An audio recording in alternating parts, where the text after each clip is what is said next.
The A in August stands for almost over. I know, you all have been waiting for this month's episodes. And this month isn't over, so almost doesn't count. Duh. The A in August also stands for ambition, ambassador, and alignment. It's your girl, Candy Hustle, and you're now tuned in to Dope Chick with Ambition podcast. Let's go.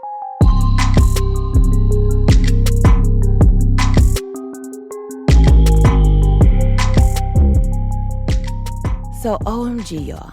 We are in the month of August, and it is month 8. No, this is the 8th month. I'm sorry. I'm messing y'all up. Listen, this is the 3rd week of the month. 2025 has been amazing thus far. I want to rate my mental health. Where am I today? Let me look at my genie bottle. I'm going to say a 10. Yay. I went to boot camp for the 2nd weekend in a row. And let me just tell you, on Saturdays, I have been sweating. It gets really hot in there. I did like a whole review for like the first time I went. So go on my page, Candy Hustle, CandiHussle. You can see like a nice little review, recap. So shout out to Effect Fitness. If you want to check out a boot camp on Saturday, I would encourage you to just go do it and you will get a good little cardio in. And then if you want to experience it, they have it where you can do it for free. So check it out. It's really amazing. Today, I have a Black man with ambition in the studio today. We're going to chop it up about his journey. I enjoy his content and I see his growth. Like when I first met him, he told me what he had going on. I'm like, okay, I want to connect with him. And just to see how he was doing this and now he's like expanded, I'm like, wow, this is really nice. And I love to see others win. So fellas, and even some ladies, like if you like the whole tomboy type of like vibe, you may want to follow him because he's all about men's fashion and lifestyle content. And I was actually introduced to him by a previous guest. So shout out to Tiana. I had her on my podcast, and she's like about sneaker culture. And they have like a similar aesthetic, I'll say. So originally I met him at a sneakerhead event. It was for J Tips. And we were just vibing. And he had like good energy. And we exchanged social media handles and everything. And now I see it's like deeper than sneakers. And I was like, oh, wow. He's a graduate of Georgia Tech.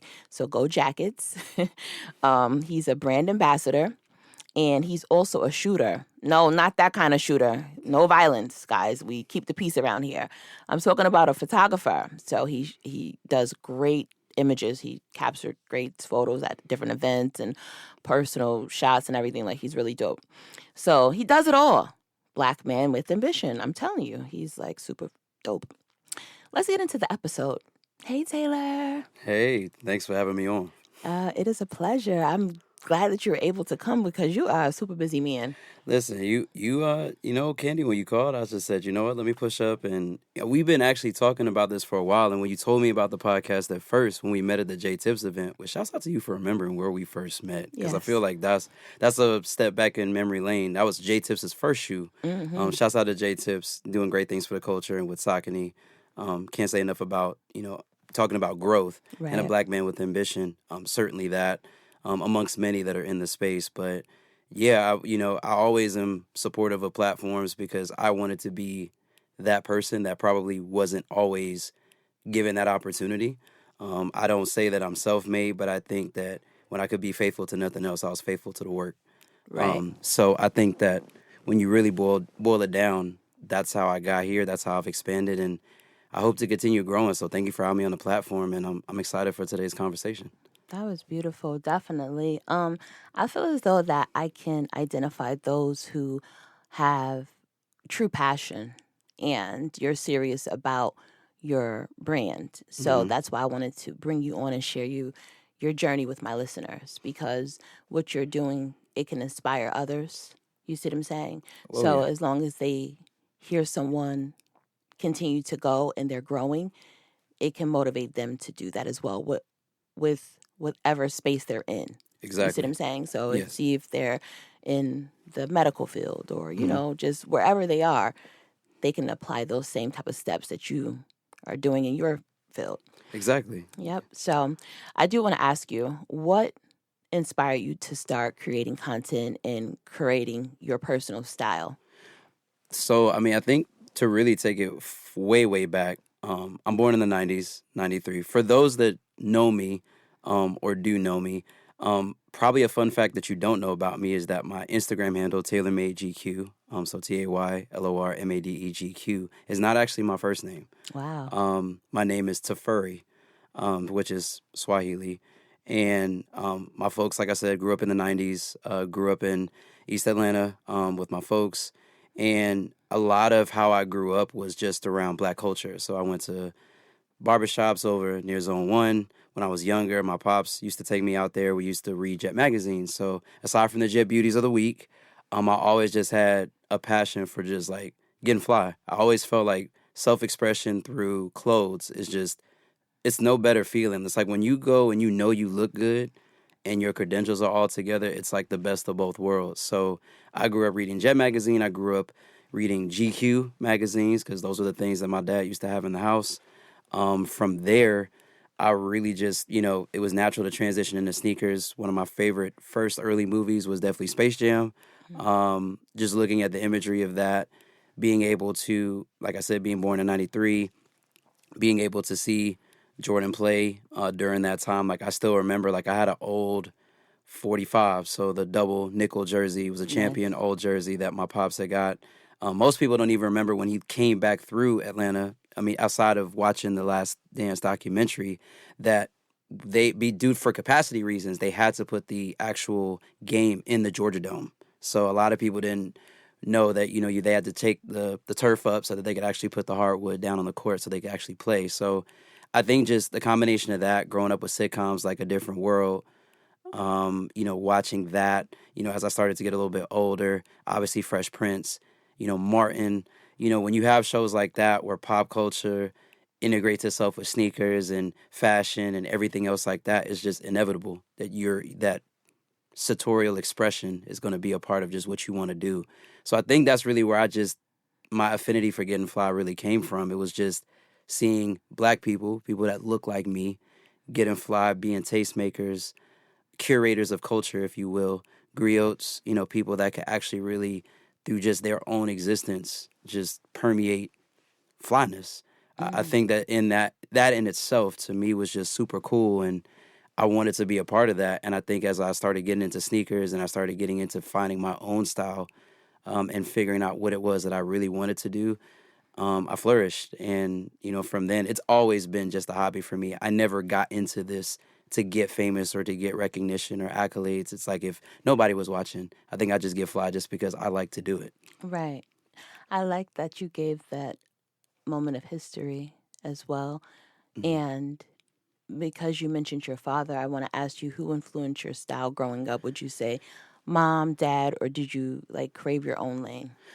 I would say that I craved my own lane, but I picked from each. So my mother was born in Florida, was raised in New York. My dad is from the United States Virgin Islands. So he's not stateside, but he is from the United States. So my dad, when he was, he was in the military as a serviceman, was in the Air Force, did a lot of time overseas in like Korea and a lot of like Far Eastern regions. So, when he was out there, a lot of what he used to do was a lot of like custom tailoring of suits. So if you've ever been out to like Japan, Vietnam, Laos, those areas, Thailand, a lot of that is based around tailoring. So the idea of suiting menswear. So a lot of like my affinity for suits, because even though most people look at my page and say, oh, wow, I see how you kind of put avant-garde looks together where I'm mixing different pieces. It's like that's where I feel like my father's influence, I guess you could say, and just I was raised understanding the difference between a single-breasted coat, double-breasted coat, single monk, double monk strap shoes, excuse me. So we did rubber and hard bottom shoes in our house. Like there was no, you wore sneakers for everything. So I think having that appreciation for style and those moments and epochs helped me to be able to understand how I wanted to craft my own style. My mother, very well known with like blends, different types of materials and fabrics. For her, it was a lot about aesthetics. Again, both of them really drove that point home of you can't wear sneakers everywhere. Not that I was trying to, but just the idea that Your style should be a dimmer. It should not be a light switch. You should be able to acclimate yourself into different environments and be able to express yourself through your dress in a way that reflects that you not only understand the moment, but you can capture the moment at the same time. So I think that both of them contributed to it. But as I got older, I think I definitely leaned more into my passion as far as sneakers. And I think I am very much a rebellious personality when it comes to just discussions about menswear, in that I think that you can take and borrow elements to create different looks. Like, you don't always have to, if you're going to, let's say a day party, you could wear a leisure suit with a nice pair of sneakers with the right accessories. And I was like, and I don't think that that necessarily means that you're trying to blend the two worlds improperly. I think that there's a lot of rules in fashion that have been passed down, and people just kind of get stuck into their own cubbies. But I pride myself on being able to show that like I said, it's a dimmer when it comes to personal style, not a light switch. I love that. Funny that you mentioned wearing like the suits with the sneakers. I would have to say that Russell Simmons was like one of the first to really kick that off. I had interned with Kimora Lee in 2002. That's tough. Yeah, I believe. Yep, 2002, Baby Fat. And so they shared the showroom on 7th Ave. And so it was Baby Fat over here and then Fat Farm on this side. So I would pretty much assist both sides. And so we were preparing for a event. It was called Suit and Sneakers. This was 2002. This was well before that type of concept was embraced. It was going to be at Macy's at 34th Street. And so it's funny now how now that's just the norm. You know what I mean? It's accepted. But before, people were looking like, suit with the sneakers, but you will see Russell on red carpets with his suit and his white, I think he would do Stan Smiths. I think that was his signature. Yep. He'll put on his Stan Smiths and then his suit. But now, you can just go ahead and do it now and it looks clean. Yeah. So I think with you saying that you are very knowledgeable about suits and you like to mix and you're not afraid to do that, because I even saw that you had like a necklace on one day with you had pearls. And I was like, wow. But it didn't make me feel like it didn't make me side eye you in a sense like, what is this? Oh, he's giving me a femme. It still was like masculine in a sense. Like I've never seen that before where I was allowed to embrace your style. Right. And that was dope. You know what I mean? Like, I like how you just added it. I think that sometimes when people are trying so hard to be different, I think that's what happens where they mess up. And then it's like people start side-eyeing you like, what's going on with you, bruh? Yeah, you see what I'm saying? Yeah, it's a confidence thing. I think Right. what you're speaking to is probably why, like, I think that there's just different, aspects of, fashion and style, obviously, like you said, that are more gender specific or gender nuanced. But I think that, like, to me, a perfect example of that is a well-tailored, suit pant, for example.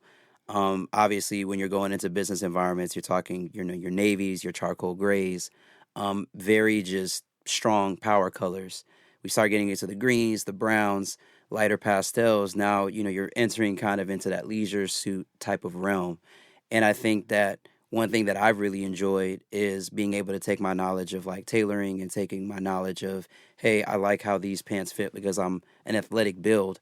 I'm a mesomorph, which means I'm in between ecto and endo. Which means that like I have probably one of those upside down triangle shapes. So I have broad shoulders, and then they, basically the point of the triangle comes down like where, smaller physique. Exactly. Okay. It's like, Gotcha. so, but then on top of that, because I used to run track, I have, meat on my thighs, for lack of a better word. So it's like, so when I do any type of dressing, it's like I look at clothes differently. And I think that that's what makes getting dressed to me so interesting, is that if you only look at it from the vantage point of like what the pieces look like on the rack, you'll never really truly appreciate how nuanced style can be. Like if you buy something off the rack and you put it on, of course it's not going to look like how it looks on the runway, because those things are tailored to specific body types.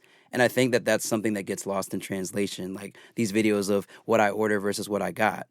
It's like at the end of the day, you have to be able to know your body type, know what pieces look great on you, what pieces are not too much. Like me, I don't want to be swimming in my clothes. I don't want to be super baggy. But at the same time, I don't want to be so tight to where I can't really breathe right and my pants split. So I think finding that neutral in between where maybe I get baggy cargos, but then I'm playing with aesthetics, like visually people looking at me and it's, like you said, it's consistent. It's visually appealing. So like when you saw the pearls, it's like I have on a brown work shirt. Then I have on sale work pants. Then I have on sneakers. And then I have a baby blue hat. Now, somebody would say, well, where'd the baby blue come from? Well, that's a pop of color because your eye is going to associate to the thing that's bright first.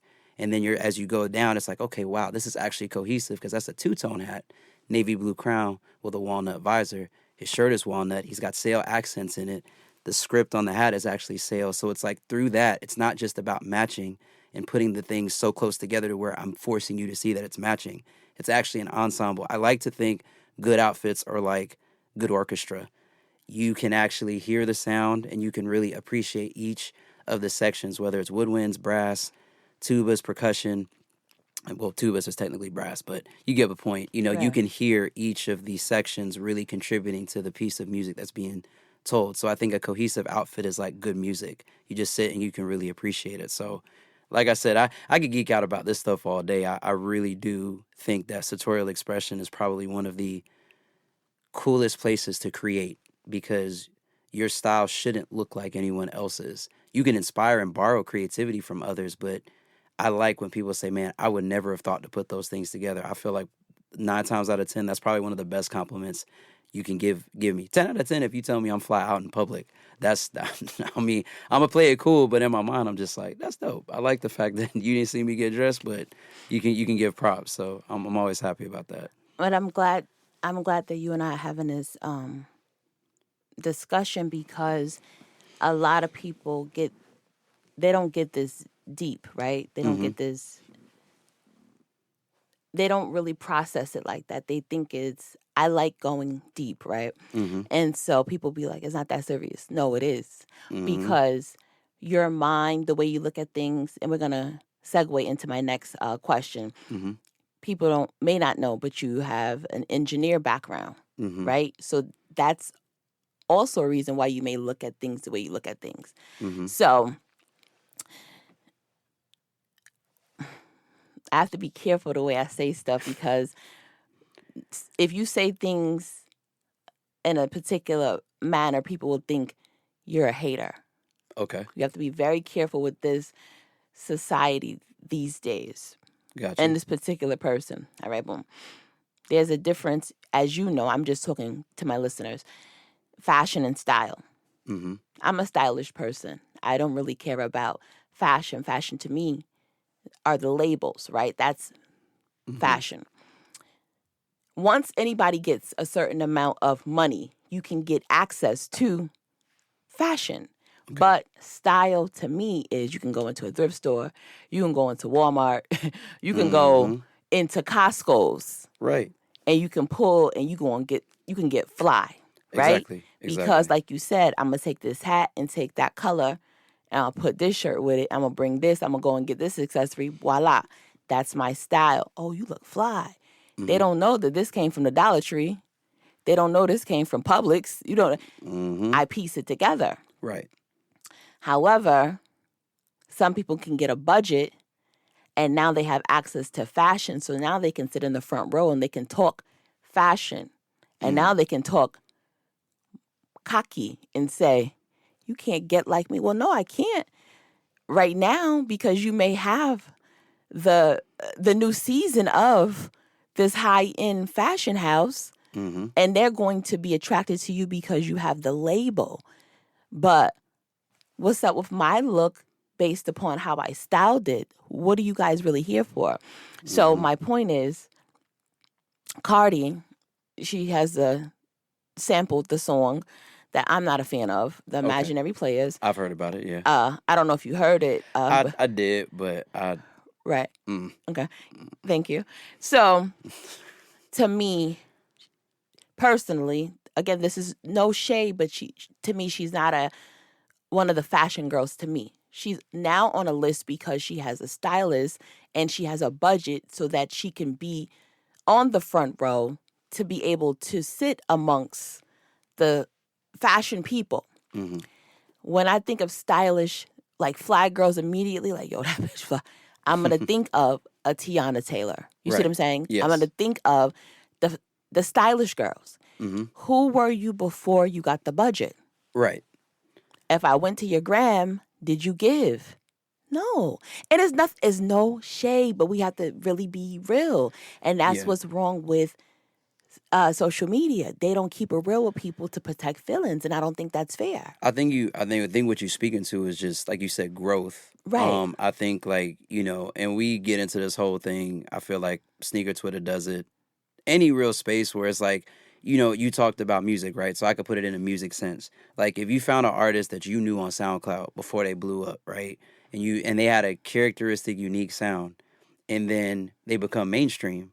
Well, now everybody can enjoy them, and they'll be like, man, I'm a diehard, insert name. I'll say Travis Scott. I'm a diehard Travis Scott fan. Okay, Travis. But then it's like, if you can't talk to me about Al Pharaoh, you can't talk to me about Days Before Rodeo. If your introduction to him was rodeo, right? It's like, my thought process is like, that's cool, but there was like stuff before that you really gotta be up on. And I think most people that I've come across, to make it more relatable to this conversation, is that most people that I've come across that I really see have good ball knowledge, fashion knowledge, if you will, it's like they have an appreciation of what existed before. They don't chase trends. There's an appreciation for each time period.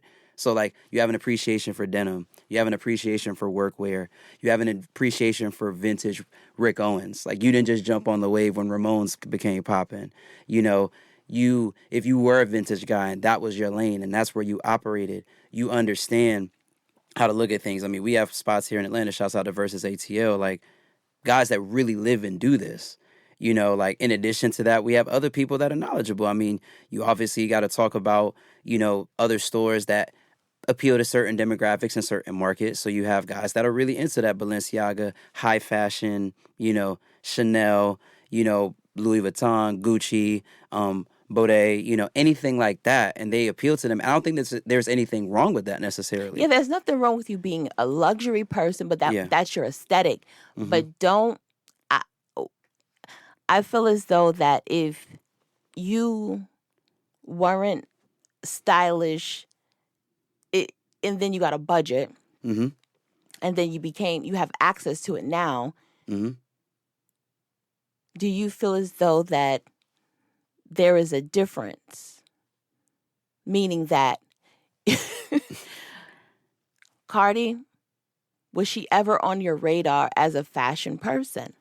No, let me be clear. I think that when it comes to celebrities, that's what I want to say. For celebrities. Yes. Yeah, for celebrities, no. I don't think that in the space she really commanded that type of attention. And this isn't anything wrong. Like, there are women that are just very attractive. And I think by the nature of them being attractive women, they're all, whatever they wear, we're not really, I don't want to say the bar is lower. And I want to be because, again, like you said, you want to be careful with your words. Exactly. It's like, I think that when you have a woman that's very attractive, it's like, there are, people like Tiana Taylor where it's like not only their physique and how they present is very attractive, but it's like they also have a sense of style that's, she can do the very traditional feminine type of look, but then she can also give you that tomboy aesthetic.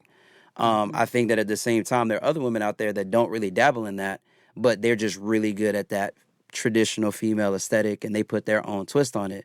I feel like I put Cardi and like Megan Thee Stallion, I'd say probably Cash Doll as well. I'll put them like in a similar category. Like, I think they're attractive women that probably their style leans more towards, like, I won't say traditional because that word gets very nuanced. I would say that when you think of how women dress, going to the club on a Saturday night, dresses, heels, accessories, things like that, I feel like they shoot that aesthetic very well. Whereas, like, if I'm looking for someone that's more of like can do crossover things, like they could put on a pair of Jordans and the fit doesn't look like the Jordans missed the mark as far as where does that aesthetically fit in what you're doing. I feel like there are other women that do that, and I don't think I consider Cardi that when I saw her. Taking nothing away from her as a person, but I don't think that I think I could be confident and say that the girlies didn't really look to Cardi as far as like for sneaker aesthetic or other types of things outside of I guess you could say just women's wear, like dresses and things of that sort. I don't think that I saw that, but I could be wrong because I don't follow that closely. No, you're not wrong. So it's like this: who was like, oh, like, give you a perfect example. Rihanna sets trends. You see what I'm saying? Like, okay, Rihanna's the girl that'll be like, oh, I want to dress like her. You gonna take her picture? I want my hair like her. I want this. I want the Rihanna cut. I want my outfit like this. Rihanna is on those lists. You see what I'm saying? She could put on a white tee, some jeans. You know what I'm saying? I get you. Some Timbs. She can put on a fit and just walk across the street. Paparazzi capture that.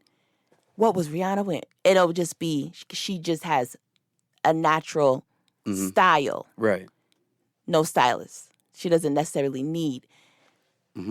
That's the same thing with Tiana. She's been doing, maybe because I also have been following and watching Tiana since she was, remember we introduced her when she was really young. Right. She came on the scene as a teen. Right. So we've watched her growth. And she's always just been on. Yeah. Crazy. And then we saw her transform into the development of a woman and then a mother. So we've seen her evolve each time. Yeah. So the thing is that when Cardi was on this new record, she was talking about how she's she was just talking this fashion zone. And I was just really confused. Like, oh. Like, and so when you're talking about fashion and style, I wanted to get your take on it, but because you didn't really listen to the song. But I think I can understand. I mean, and Cardi, I mean, and let me be clear, like, I think that when you're in those rooms, like, these are exclusive spaces. I mean, and I think that there is an aspect and an importance that exclusivity has within the fashion space. So I can understand the braggadocio, and I respect it because, yeah, not everybody can be in the rooms that you're in. And I think that there's something to be said about that, and respect and props to anybody that has those types of opportunities. But to your point, just because you're in the rooms, you know, do you have that stylistic mind? And it's like, and if you don't, like, to me, and this is just my opinion, you're not gonna impress me in an all Balenciaga outfit. Like, it's like cool, like, if that's your aesthetic, that's your trend, that's what you spend your money on, I don't pocket watch. You do what you do. But it's like, I look for things like, there are certain aesthetics that don't fit for me. And I think that's what makes fashion as democratic as it is. And I think social media, because social media is very shoehorning and very, we got to find the trend and then everybody's going to hop on the trend. It's like, I think that people have really divorced themselves from the idea that trendy doesn't always mean aesthetically pleasing for everyone. Trendy just might mean trendy. It might mean that everybody wants to do it. There was a time where vintage NASCAR tees were trendy. Like, if you had that, some Eric Emanuel shorts and some dunks, you was him. Now, again, that was an aesthetic for the summer. That aesthetic didn't necessarily translate into this year because there was a different trend. Now, at the end of the day, if I look at your page, and this is me talking, and I see that you are a very trendy person, meaning everything that you wear, everything that you put on is essentially what's the current conversation piece. Is that, from a social media perspective, intelligent? Yes, because you're continuing to stay relevant within the current discourse and conversation.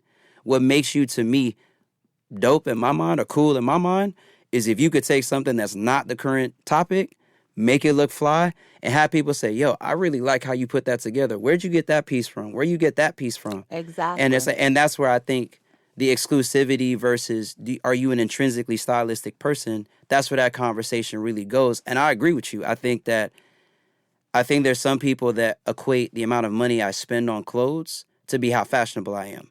Right. And that tribe is on an island by themselves because I don't agree with that. There we go. It's like, I think that, to me, the thing that I look at it as is if you can make something, like you said, from a full Target fit look fire, then to me it's like, okay, you know, we got something because you understand how to put the pieces together, you know, and I think that that's a criticism if I have one, is that a lot of people have very one-dimensional closets. They don't build their closet from a foundational point. And if you really have to have them improv on, like, putting pieces together without necessarily being able to grab, like, that trendy pair of pants or that trendy top or whatever, I feel like you hamper them a little bit. Me, I feel like if you put me in a store and if you say, yo, you could bring one pair of sneakers from your house and I need you to come in here and I need you to make a fit, I could do that confidently, regardless of the budget. And I Right. feel like I could put something together that people be like, nah, he put that shit on. He put it together. And I feel like that may sound braggadocious to some, but it's like, for me, as long as I've been doing this, I think that I embrace the challenge of, people may doubt you and may say, oh, like, you can only do this, you can only do that. Anytime someone has ever told me I can only do one thing and I do the thing they say I can't do, then it becomes, oh man, you respect. It's like, yeah, because I live this, I do this because I enjoy it, not because it's trendy. And I think that's the difference between how I approach fashion and probably how other people do. And there's no shade, no disrespect to that, but I'm very confident in my abilities and I'm humble about it. But at the same time, if you ask me who the MVP of the season is, I'm not going to tell you another guy. I'm going to tell you myself. Facts, bars. No, I love it. And I wanted us to have that organic exchange so that way, we can break up the interview questions. No, for sure, I was for sure. going back and forth with that. And so I was like, let's focus on that type of piece. That was good. That was good, right? Good banter. Good chat. Good chat. That was definitely good chat. So let's resume. Okay. How would you describe your style? I would describe it as eclectic, enigmatic, because sometimes I do things that I think a perfect example was the last reel I did was before this one I posted today. Up against the car? Up against the car. Oh, which one was that? It was like you made the picture like dark a little bit, and it was a green car. Okay, yeah. So that was that was what I did with StockX for the undefeated fours, but not that one. I'm talking about the avant-garde look that I did, where I took a white T-shirt, I took a silk bandana that I got from Kith. I got like a vintage. Well, it's not really vintage, but it's like it's been in my closet for a while, so I guess why it's vintage to me. But I took like an old navy Ralph Lauren sport coat with a gold buttons, and I think it's the Giorgio coat. Chat, correct me if I'm wrong. If y'all go back and look at my caption, I think I said what the actual piece name was. I did some pleated trouser shorts, scrunch, white socks, and I did some penny loafers from Cole Haan. And and it was like, so, obviously, like I said, being a person that's within the space, I know that loafers are trendy. It's like, but I was like, hey, let me try to see if I could put something together that's different, that's unique, and pulling on, those threads of, blending those lines. Because again, I've had people come in my comments calling me left-handed, because I put, a silk bandana or a silk scarf on with my outfit. But it's like, to a certain extent, like you said, same example with the pearls, I wish this trend that we stopped doing in fashion. Now, obviously, there's certain things that I think are gender nuanced, like purses and things like that. And I don't think that I'll try to blur the lines that far. But I do think that there are unisex pieces that, when done tastefully and done appropriately, can really fit either a man or a women's aesthetic. I look at scarves as being one of those types of things. If you look back with Kanye, when he was doing the Graduation album, the linen scarves that he was wearing on music videos and things like that, around that era and around that time, it's like we weren't saying that about him, when theoretically men really weren't wearing that unless you were in arid desert environments. So it's like, I think that there's something to be said about just having an expansive mind, but also being able to know what's, gender appropriate, if you will, for yourself. So I would say, to get back on track though, enigmatic, eclectic, and cohesive. I feel like those will be the three words that I would use to describe my style, because I think the first two describe my ability to push boundaries, but the third is I figure out a way to make those very eclectic and out there pieces, cohesively go together, and I think that's super duper important. I love it. So I wanted to touch on a few things that you mentioned. For one, I possibly wouldn't use Kanye as an example anymore, because eventually he did come out and share some things that confirmed his, Okay, well then, people were, I can see that. Some people know things before you eventually step out. So I don't know if you want to use Kanye. I feel like, I think for me, like, I think I'm more so pointing out the fact that the scarf was worn, less about who he is as a person or whatever it is he has going on. I think more so what I was saying. The signs were there. That's what I'm saying. No, I get you. Listen. That's all I'm saying. No, I feel where you coming from. I think for me, it's just always, I think that's that's one of the reasons why fashion is suffering right now. I think everyone wants to be so much alike that no one is scared to push the envelope, boundaries. the And boundaries. and No, I get that. I get that yeah. part. I just was saying about the kind. I get you. I feel where you're coming from. I feel what you're saying. I'm not. Maybe because I'm also not Team Ye any longer. I miss the old Kanye when he did. If he would have remained the old Ye and allowed just being him and did what he wanted to do, he just got so lost. Yeah. Now it's just like, dag. I do miss the dressing Ye and putting that shit on Ye. I do miss that. That was a wonderful era. Yeah. And that's the era I was speaking to. But I got you. Yeah, it's like, No, so that's the, that. But I mean, but yeah, like you said, I think we have a lot of wave riders, not wave creators right now in the space. And I think that's really what is causing fashion to get boring. I think that's what makes scrolling on your timeline really redundant. It makes you feel like, okay, I feel like I've seen this. How many times are you going to show me Birkenstocks with socks, with cargo shorts, with some form of a layer up top? And this, again, I'm not really trying to shade nobody. If that's really how you like to get dressed, how you like to get down, no judgment. But I think that I miss those days where, like, there were just pockets, there were tribes, there was people that did certain types of things certain ways. And if you wanted to go and see that, you could go to that space. If you wanted to see other things, you could go to another space. It's like, I feel like with the interconnectedness of the internet, it's a shame. Yeah, it's a shame that you just see so much redundancy. It's also that a lot of people who didn't have access or didn't know, now they could mimic. And I think we're possibly saying the same thing, but it's just like I don't mind sharing our culture, but people can get access to us as far as like making it seem like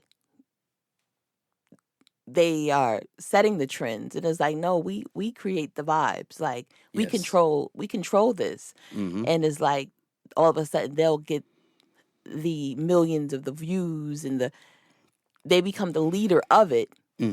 They get paid the most, you know what I mean? And we're going to get into that type of for sure, question. But you see what I'm saying? Like, you are in that space as a content creator, but then those people who take your style, the sneakerheads over there, they'll get the top dollar. And then you're like, wait, hold, you took my whole I like how you place that. You see what I'm saying? The people over there. I got you. How did that happen? No, I think like you said, everyone, I think, to a certain extent borrows from everyone, right? Because, like, even when you look at American workwear, like, a lot of people, like, and I'm going to geek out a little bit here, just like denim, for example. Denim was not something that you wore to formal events or even wore out in the street. It was actually a workwear fabric. So it's like the idea now that, like, Beyonce. It was looked down upon. Yeah, and it was your clothes were looked at as a reflection of your economic standing in society, right? No. So to now you have Beyonce running full ads with Canadian tux, like denim top, denim bottom, and arguably, I mean, depending on what side of the aisle you fall on as far as who you think your best entertainer is, I personally think Beyonce is in that same echelon of Michael Jackson. Like, she's the Beyonce, MJ of this era. Yeah, one of the greatest performers, like, if not the greatest, performer of our generation, of our time. It's like, so when you look at stuff like that and how something can change based off of public perception, I think that our culture, as much as it has influenced, we have also borrowed, and we've shown that we're versatile enough to where you don't have to cookie cutter us into one specific era. And we can or one specific style point, and we can still excel and we could do things. So I always say, like, I'm so focused on what I'm doing, I ain't worried about what the others are doing. But at the same time, it's like, you do pay attention, you do watch, you do see, and you just want to make sure, like, at the end of the day, you want to make sure you're competing against yourself, your ambition, your goals, whatever it is that you're trying to do to get to where you're trying to get to. And that's how I think I spearheaded my growth and expansion within the space. It's like, I was so concerned about being the best I could. I just didn't have the mental bandwidth or real estate to care about what was trendy or what was cool. It was like, y'all gonna get this work whether y'all want to or not. And I mean, and that's just how I came at it. Oh yeah, you got to keep the noise on the outside. You can't let it get in. But it can be a little annoying if it is. If it's just like the same fight that we've gone through historically. Yeah. You know what I mean? If I made this song and then they take our song and now they're getting, It's just the same story. That's just it. I feel you. Now, when you mention the penny loafers, I'm the type of person, like, I like when trends die out, and then I like to pull it out, like, all right, now I'm going to put I like that. So I'll get Okay. something while something is hot so I can get access to it. Yeah. Because, it'll be pulled off, or the price may go up when it's now, no longer available.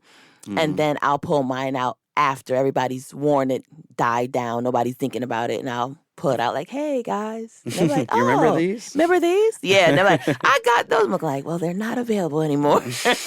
I like doing that type of stuff. So, but I sometimes feel as though my closet needs to have certain things, but I am very routine. I will say that. So I am open-minded to adding certain things, but I like my style because it's for me. Yeah. But at the same time, I do know that I need to add certain things to open it up. Right. Cocktail stuff. That's my thing. I got to get out of the nervousness of having that. I don't have a little black dress. Okay. That's me. Gotcha. I was always tomboy. Got it. So Okay. I'm developing that type of thing. Like, okay, I look at my clothes, like, I ain't got no little black dress. I don't got cocktail wear, and I was so sad. That's embarrassing. Black tie. I ain't got no black tie stuff. You got. I think that to that end though, like, I think that's where you, as you grow older, and I think that's what's cool about style. As you grow older, you gravitate towards more looks. Like how I dress now at 31 going on 32 is probably not gonna be the same way I dress 38, 39, or even my 40s. Like, no, that's not. Well, for you probably, but that's not true because I'm still in that. For me, I don't know, but that's what I need to add. But I feel like the transition's like gracious. It should be gradual. Okay, like, gradual. Like, yeah. I've always disliked, because I'm trying to get away from the word hate. I've always disliked that people have this belief that when you turn an age, magically a bell goes off in your head, and I'm gonna go put all my sneakers away. Dude, I'm gonna wear sneakers probably till they lower me in my casket. Like, that's always gonna be a part of my aesthetic. Yeah. Now, how I pull that aesthetic off might be different. Today, young me, you might get the jorts with the, with the button up, but then older me, you might get the wool cardigan in the wintertime with the, maybe some tan, textured pants, little chinos, and then you may have like the Jordan 1 lows on feet. And I'm just here chilling with my family, enjoying myself, reading a book, sitting in front of the fire. So I think that I've always disliked that narrative that as you get older, you got to let certain things go. It's like, as long as you know how to present yourself in certain environments, you'll be fine. Like, I think and it's funny because the discourse always on the internet is people don't care about what other people think until people give a comment. And now you care about what they think. And we're all victims to it. Like, I get dressed for myself, but if I'm gonna put it online, I already have to have an understanding of, if I like it and I think it looks fly, that comes from just historical knowledge of what has been fly before me. So even when I put my unique twist on it, I have a good percentage and good feeling like most that interact with this are going to like it. I don't dress with that in mind. I put together what I like first, but then when I share it, that's how I go. So I think when you just talk about not having, a little black dress or things like that, it's like, if that's a style area that you really, really want to delve into, do it. Enjoy it. Figure out, like, because again, that gets into body shape, contouring, style, makeup, accessories, how you think and you put together an outfit. Although the color theory in itself is the same, your ideas may be different. And then you may start to discover, you know what? I like how I look when I put this stuff together. So I'm going to inject that a little bit into what I do, even though my primary comfortable area is here. Because I think as you expand yourself, it's like learning new languages and traveling to new places. It's like when you see how it's done everywhere else, now it informs your perspective, and now you can bring back something even more diverse and different to your personal style. That's why I say it's ever expanding, it's ever growing. No, it is. I'm gonna take my time. I don't want to rush because when you start building your dress as you want, I'm big on quality. Yes. So I have a few spots that I'm going to go in. I've already like built relationships with like the style associates and everything. Like, yo, can I come in? It was like, yeah, of course. We can pull some different looks and have you try on and all of that stuff. And during the try-ons, that's a full day. You be tired. Yeah. You be like, yo. So I'm gonna do that. Now, I wanted to ask you this: what are like? Well, hold on. No, we got to get into this part. Okay. Talk about your journey as far as engineering. People Okay. don't know about you being an engineer. Mm-mm. And if y'all have been peeping how he's like been breaking stuff down and coming at it in the angles, like, damn, well, who is he? He a surgeon? No, y'all, he has an engineer degree. He graduated from Georgia Tech. Again, like I said, go Jackets. Together we And swarm. right. So how did fashion, all of this engineer, where? How did it happen? Yeah, So, how does it merge? so like, if you probably talked to most of my classmates when I was at Georgia Tech, like, I loved going to class on like, well, let's be honest here. I didn't love going to class, but Okay. I treated when I went to class as like, because you're in college, you're getting your internship, so now I'm like building up, getting money, being able to do what I want to do as far as buying the things I want to buy. Okay. So I'm going to class wearing Concords, Jordan 4s, stuff like that. So people are paying attention and be like, oh yeah, he is a sneakerhead. And then like that naturally started to bring out, because most people know Georgia Tech is a PWI, predominantly white institution, but we got some black people there. We had African American Student Union, Georgia Tech Society of Black Engineers, which is like a subchapter of NSBE, which is the National Society of Black Engineers. So we definitely had representation there on campus. So it was cool to be in my major, because my major was electrical engineering. I had a concentration in embedded systems, which is think phones, computers, anything that essentially has some kind of microcontroller, microprocessor, anything like that I was working on. And I had an opportunity really just to go to school and combine. And I think maybe it was a thought in the deep recesses of my mind, but I really liked, my first internship was with Apple. So I went to Cupertino. My first professional internship was with Apple. When I went out there, I used to see guys in the software departments and software engineers. They would come in wearing like Bape t-shirts, Bape vests, sneakers. Like, so they dressed like how I dressed. And I think what subconsciously turned my mind when I came back was, once you have the credentials, you don't have to necessarily exist within a box. And I think that just for professional, integrity, I kept the two worlds separate, because this was my hobby. This is something that I did on my personal time as far as getting dressed and doing, my content. Because again, back then we didn't do content. We just put up pictures of things we thought were cool. Facts. And my professional world was separate. So I never really went into this saying, I'm going to make money off of my fashion. It was just, hey, I got these new shoes. The people that rock with the tribes that know who this is, know who this is.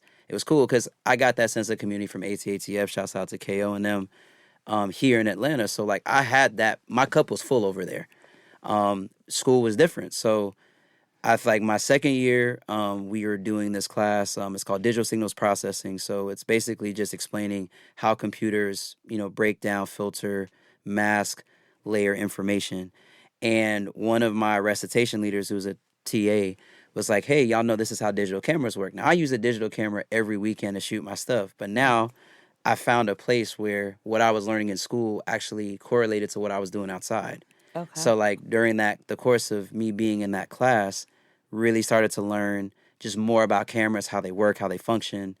And I was like, I just really started to realize how much creativity and technology are really intertwined. Right. Like, there's innovation is a form of is essentially synonymous with creativity. Yes. So you have to see what wasn't there before, so that you can, and what has been, so that you can create something new. So I think that just having my camera out, being able to do that with my own fashion, now understanding technologically how it worked, it just really kind of locked it in even more. And I think I split my brain evenly, where it was like left brain more analytical, right brain more creative.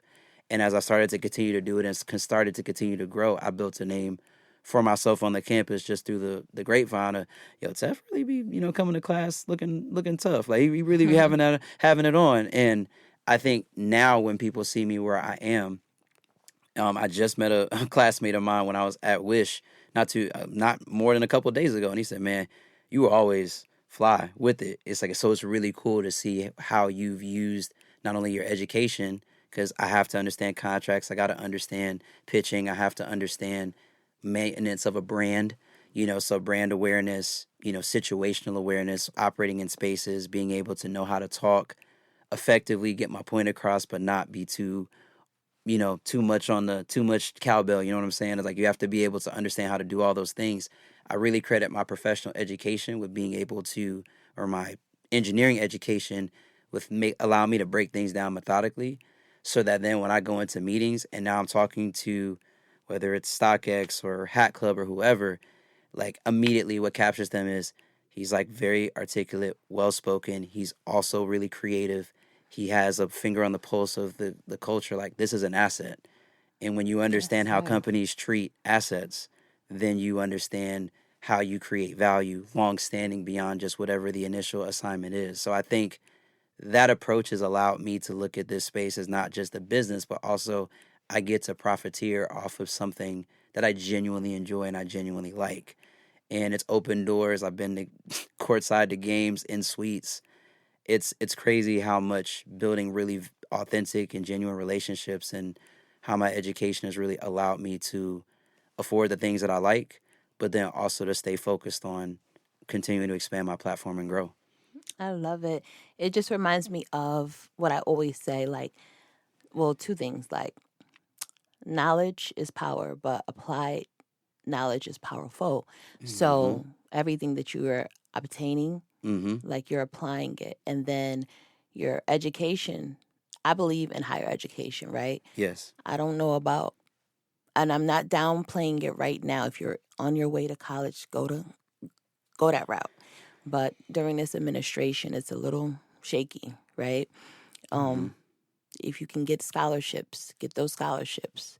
However, the world can be somewhere that you can get educated as well.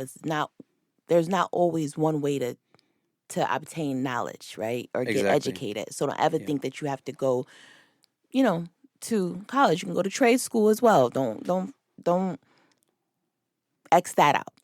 Yes. But at the same time, educate yourself. You know what I mean? There's so much information, and ask questions and read. You know what I mean? They say that we don't read. Prove them wrong. Exactly. Educate yourself. It's so much tools out here. Yeah. I mean, I think even entrepreneurship, if that's something that you really want to do, I think working in the corporate world gives me an appreciation for entrepreneurship. You're on call 24/7. So if you're not, and I know a lot of people say this, and I forgive me, listeners, I'm not trying to sound like a Forex page or a pyramid scheme, but I'm really being serious in the sense of when I start, my day is about, I look at my analytics, I have my big board of content that I want to do, I have my Gantt chart for those that don't know, that a Gantt chart's basically just a timing schedule of when I need to get things done. You can go on there's plenty of workflow management tools that you can use to pull that up. But, essentially I have that. So if I promise this company this piece of content by this date, and it's like we're now 3 days in and I still don't have the product, now I can have those conversations ahead of time to let them know, hey, listen, I don't have the product, so we're going to have to shift this deadline unless you're going to overnight it. Right. And these are things that, being, self-motivated, where you don't necessarily have to have people on you, that's a really key skill if you really want to build and to grow a brand. You cannot wait for other people to tell you what you need to accomplish on the day. You have to be okay with ambiguity. That's a transferable skill from the corporate world. Sometimes the answer is not very clear and plain. Oh, man, I really want to make more money. How do I do that? Well, hold on. Before you go, define that for those that may not know what that means. Ambiguity. Ambiguity. So, the idea that when you are doing something, for example, if I told you how to shoot a layup, right? Dribble, you take 2 legal steps. If you're in today's time, a gather step is allowed. But you take 2 steps, you lay the ball up with your, whatever hand based off of whatever side of the rim you're on. Well, that's a real easy step. I can show it to you. You can watch me do it, and you can see the result is what you want to do, which is completing a layup. If I told you something like, hey, I need you to go out there, I need you to score me 20 points. It's like, but I don't, and that's the only instruction I give you. That's an ambiguous request. it's straightforward because I told you what I wanted you to do. But on the basketball court, there's a lot of different ways that you can score, right? Free throws, 3-point, mid-range jump shot, dunk, layup. All these things are ways that you can score. But I didn't give you the methodology as how to do that. If you go out there and you play, and let's say you don't hit 20 the first time, you're getting certain lessons like, okay, I went 1 for 5 or like 1 for 5 from 3-point, and I only shot 5 shots before, I was pulled and put on the bench because I'm shooting too many threes and I'm not helping the team. Well, if the goal is to be an efficient scorer, I need to take what the defense is giving me. So maybe I need to hit a little midi. Maybe I need to go and hit a layup a couple times and combine that with a 3-point. And then if I'm going to the rim, I get fouled. So if there's a couple and ones, that's already 6 points right there. 9, a couple mid-range jump shots. We're now in the double digits as far as like my point total.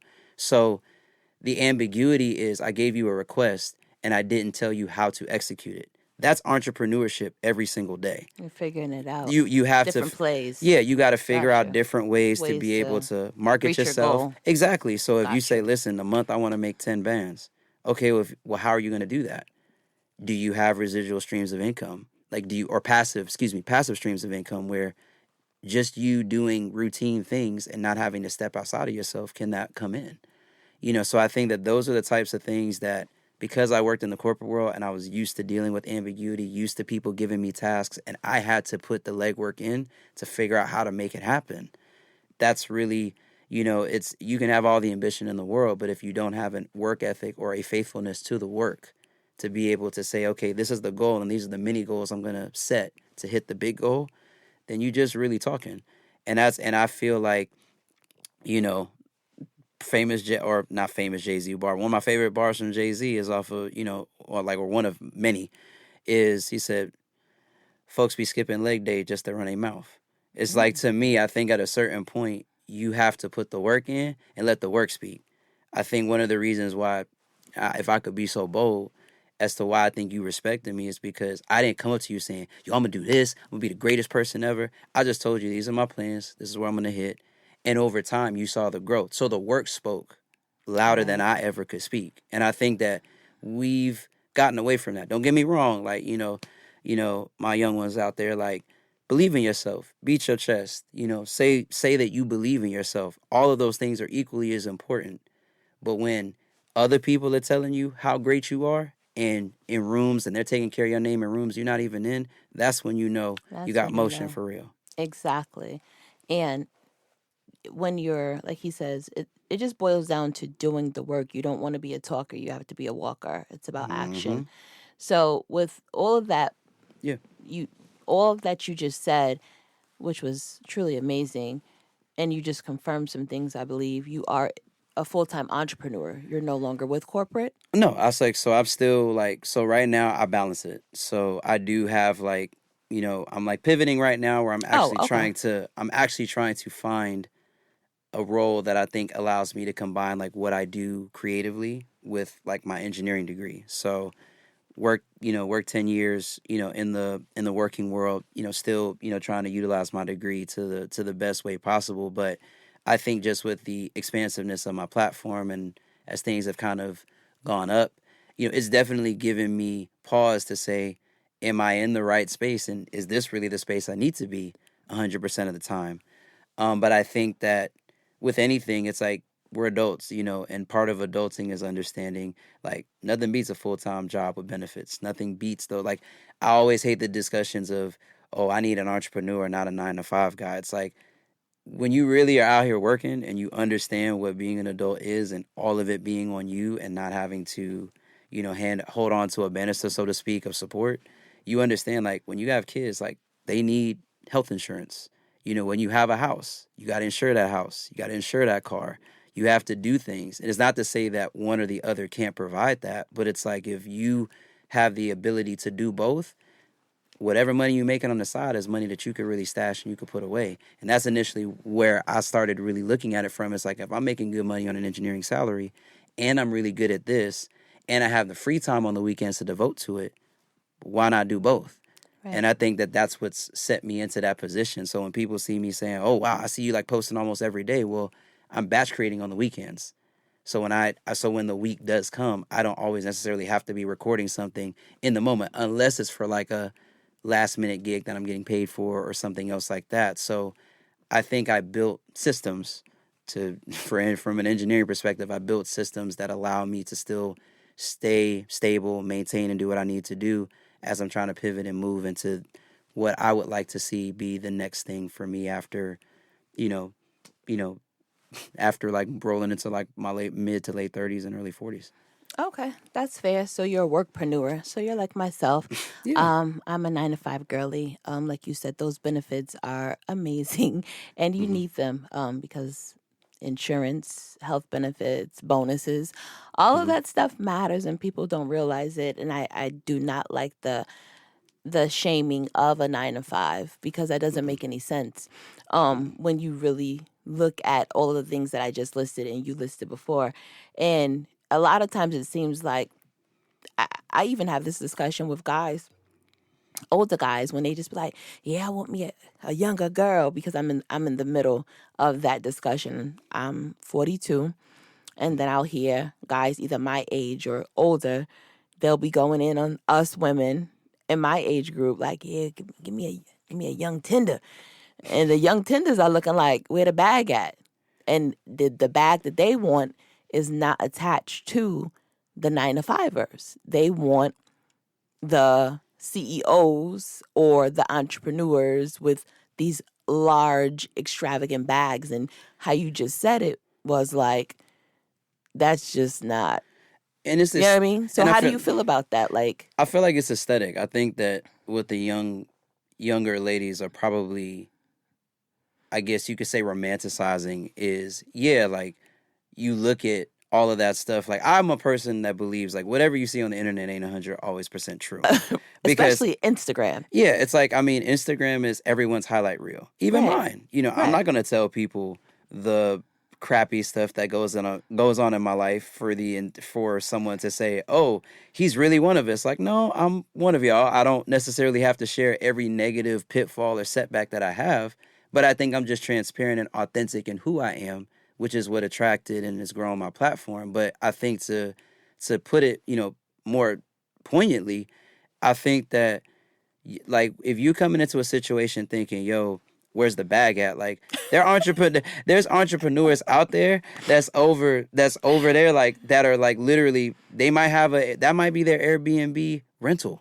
Like, so they're having all of these aesthetic things that make you think that it's popping like that until you're really around them and you may see like, no, like it's grim over here sometimes. Like if you get a slow month, like Right. you don't have a consistent means of revenue. Like what happens when this dries up? What happens when that dries up? And then lifestyle marketing is real. People don't understand that also they're renting a lot of stuff just so that they can get more of that money to continue to attempt to have people support whatever they're trying to push. Yeah. They're renting the bins, they're renting the house, like you said, Airbnb, so that they can say, if you want this, buy my class. You see what I'm saying? Yeah, and it's like, so I think people just, and I don't want to disrespect anybody that is actually at that level. Listen, if it's you nothing wrong. if you got that Gotta G wagon sell off of selling, million ebooks, shouts out to you, man. Yeah. Like there's really no hate, and I think that it's a shame I have to say that because this goes back to I think where I said this to someone yesterday. I said the internet is probably the best and worst invention of the 21st century to me. Right.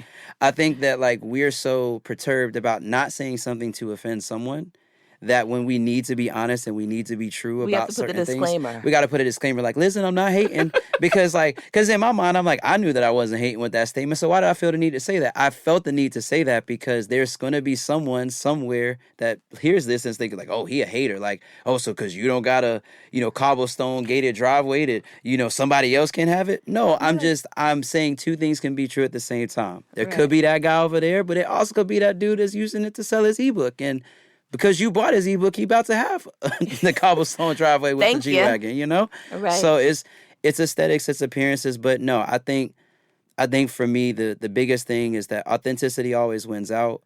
I just don't want people to continue, and sorry hold that thought, please. Yeah, I just don't want the 9 to 5ers or the guys that are, if you are an entrepreneur, you're at the beginning. I don't want women to shame them or feel like they gotta go and take these risks because we have too many of our brothers taking these unnecessary risks just to impress people, or even doing things for women, and they're, in the system. And it's sad because I literally saw a clip with Jada Waiter, and they were asking, it was her and her crew, and these are the it girls. You see what I'm saying? Yeah. And they're like, would you date a guy that's got a 9 to 5? And it was like, well, he got to be the CEO. That's not realistic. A 9 to 5 or being a CEO, or he got to be a. They was like, can he be the accountant? And they was like, no. And I said, damn, the AP, the accountant is getting this. But that's young-minded talk, because I think at the end of the day. But the thing is, these girls they're not young. No, she'll be 30. Listen, you could be in a 30-year-old body and have a young mind. I was like, that's definitely true. I'll definitely agree with you. But what I'm saying is, they're batching, they're moving up. You see what I'm saying? They're no longer the 20s no more. Is the new little baddies now. They're going up. Ari's 30. You know what I'm saying? Yeah. Now it's new 18-year-old girls coming. They're pushed out. I think that one thing that for the guys out there, and this is something that has helped me. Speak to the bros. For this is my thing. As a person that's an engineer, I've fell on hard times. I've had things happen to me, and I think that find people, and this isn't just about relationships. This is just about life. Find people that see your intrinsic value. If you don't know what the word intrinsic is, you can look it up. But intrinsic, in a nutshell, what it means is that there are things that, although it's not loud and apparent, it's valuable. Like, to me, an intrinsic characteristic of a person that I can appreciate is reliability. Whatever happens and goes on, you're there. An intrinsic thing could be like in a relationship. As a man, as a husband, it's like, yes, we are conditioned from young. I don't run away from that idea that men are supposed to be providers. I think that providing doesn't always have to end with finances. I think that a man could provide for his woman by taking care of her when she's sick. I think a man could provide by providing structure and order to the house, where it's like, hey, listen, my girl works late, so guess what? I'm going to chef up something for her to eat before she goes to work, because I work from home and I have a little bit more of a freer schedule. Or if you don't want to necessarily be the chef, you have a meal made, so that if you have the disposable income to do so. It's like, I think just in a certain sense of just knowledge. If whether your woman, your wife comes to you, or your girlfriend or whatever comes to you with a question, like, hey, how do I do this? You execute it. Being reliable. So when you say that you're going to do things, you do them. If they ask you to do things, don't got to be a yes man, because I think at the end of the day, a man's ability to not just acquiesce to every request, but also have input matters. I think it's crazy to me that I hear some women, because I don't, and let me be clear, all the comments that I made are some women. I am not painting with a broad brush of the entire woman species, nor am I trying to say that a singular experience with a woman is a monolith for all experiences. I want to be clear on that. I'm going to say this. In my mind and in my opinion, there are some women out here that will say, I want to be led, but do not make themselves conducive to being able to be gently led by someone. And I understand. I get it. I see both sides of the coin. You've been a person that's been in society where you've had to work, you've had to do things, you've had to get it out the mud. Maybe you didn't grow up in a 2-parent household. Maybe there were things that you experienced that made you feel like you were self-reliant and you could only rely on yourself. But true partnership, if you really, really want to find a partner, it isn't about the 9 to 5 versus entrepreneur. It's about character. It's about, does that person pour into you? And are you pouring into them? Are you respectful when you talk to them? Like, as a man, if I'm going and I'm doing things like taking care of you when you're sick, and when you get mad, you can just fly off the handle and talk to me any type of way, then yeah, I'm going to look at you as you don't really respect my intrinsic value, because you believe that I'm required to be here. It's voluntary. And I think when you treat your relationships with that level of reverence, when you treat your business with that level of reverence, when you treat your relationship with your goals with that level of reverence and attention to detail, you'll notice the quality of it gets better. Doesn't mean you won't find things that are challenging and will teach you about yourself, because I've learned things about myself. But I think my commitment to being the best that I can be and providing value wherever I go, I never leave any situation empty. I always feel like I enter situations I leave situations in a way where like my value is laid, and you can go say whatever you want to say about me afterwards, but you can't say that I didn't provide value or I took something from you. And I think that that's the true mark of manhood. So brothers, if you're out there doing that, the right one is coming. Don't force it. Be content with being by yourself, building, grinding, because again, women will always be there.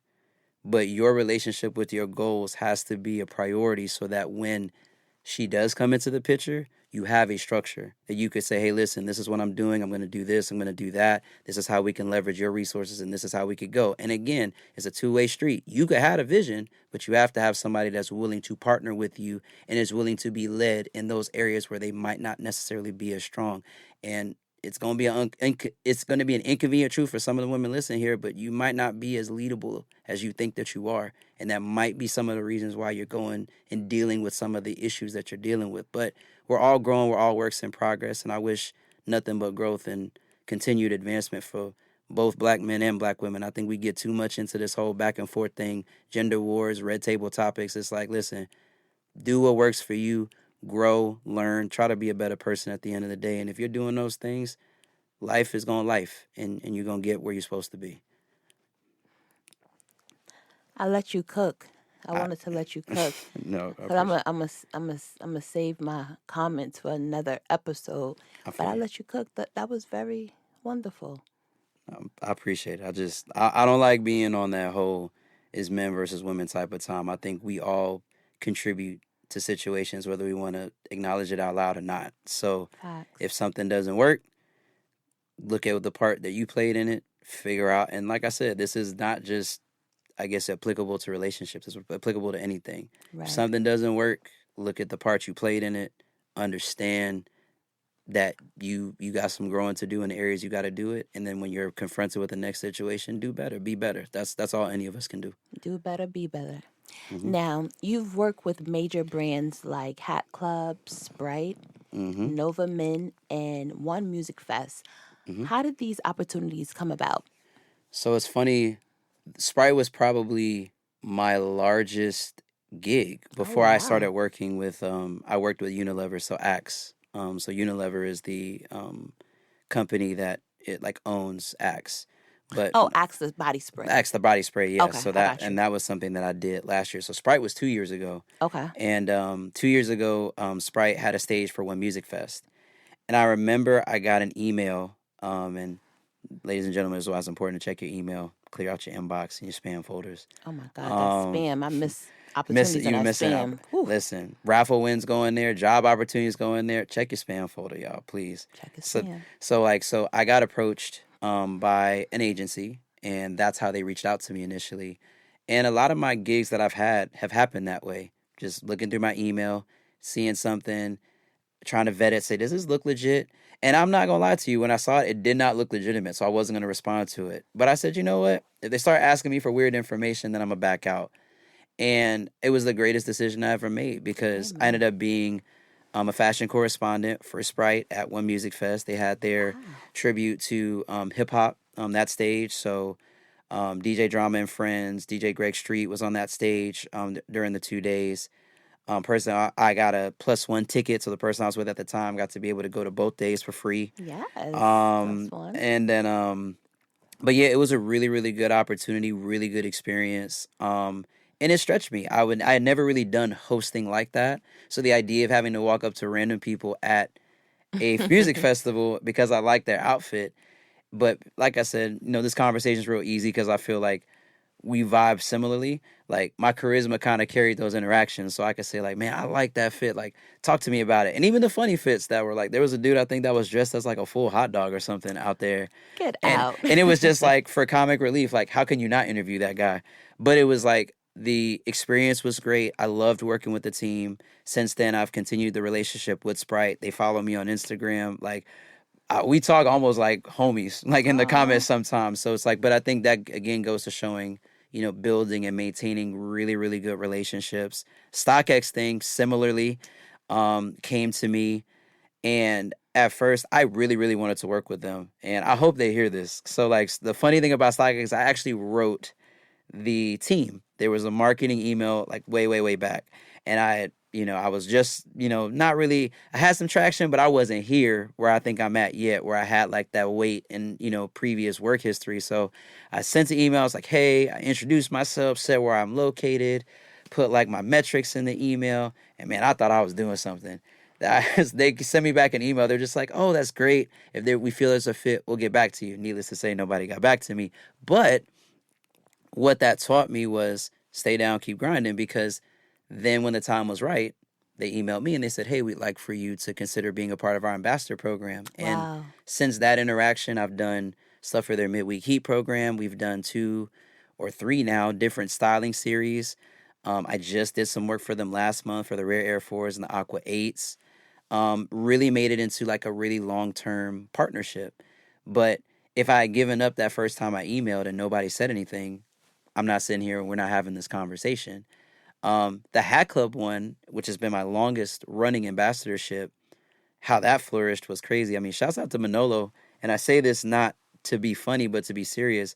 I was a freelance photographer. Like, that's around the time when you and I had met, freelance photographer, content creator.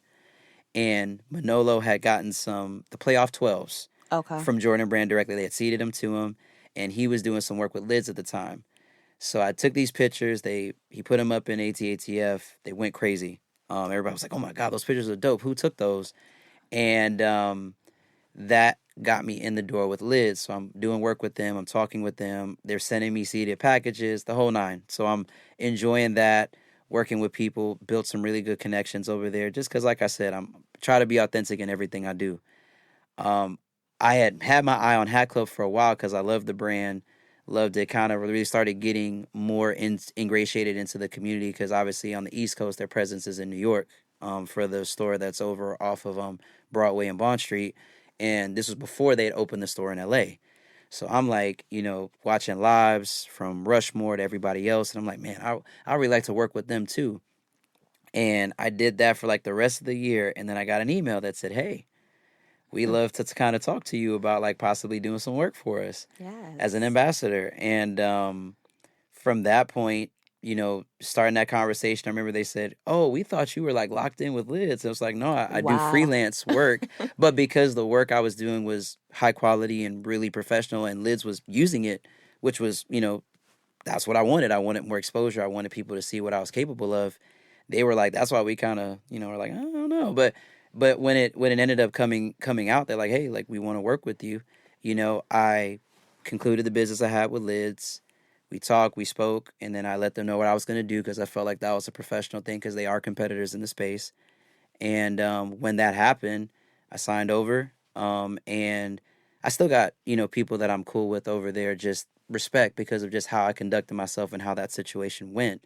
But now, over 3 years later, 7 sold out hat designs that I've done, working with them on Recap as a host where I get to essentially be on people's screens every Wednesday and talk about hats and things I'm passionate about. Like, if you would have told me before this ramp that I think I'm still on is still increasing would have happened this way, I would have told you have a very active imagination.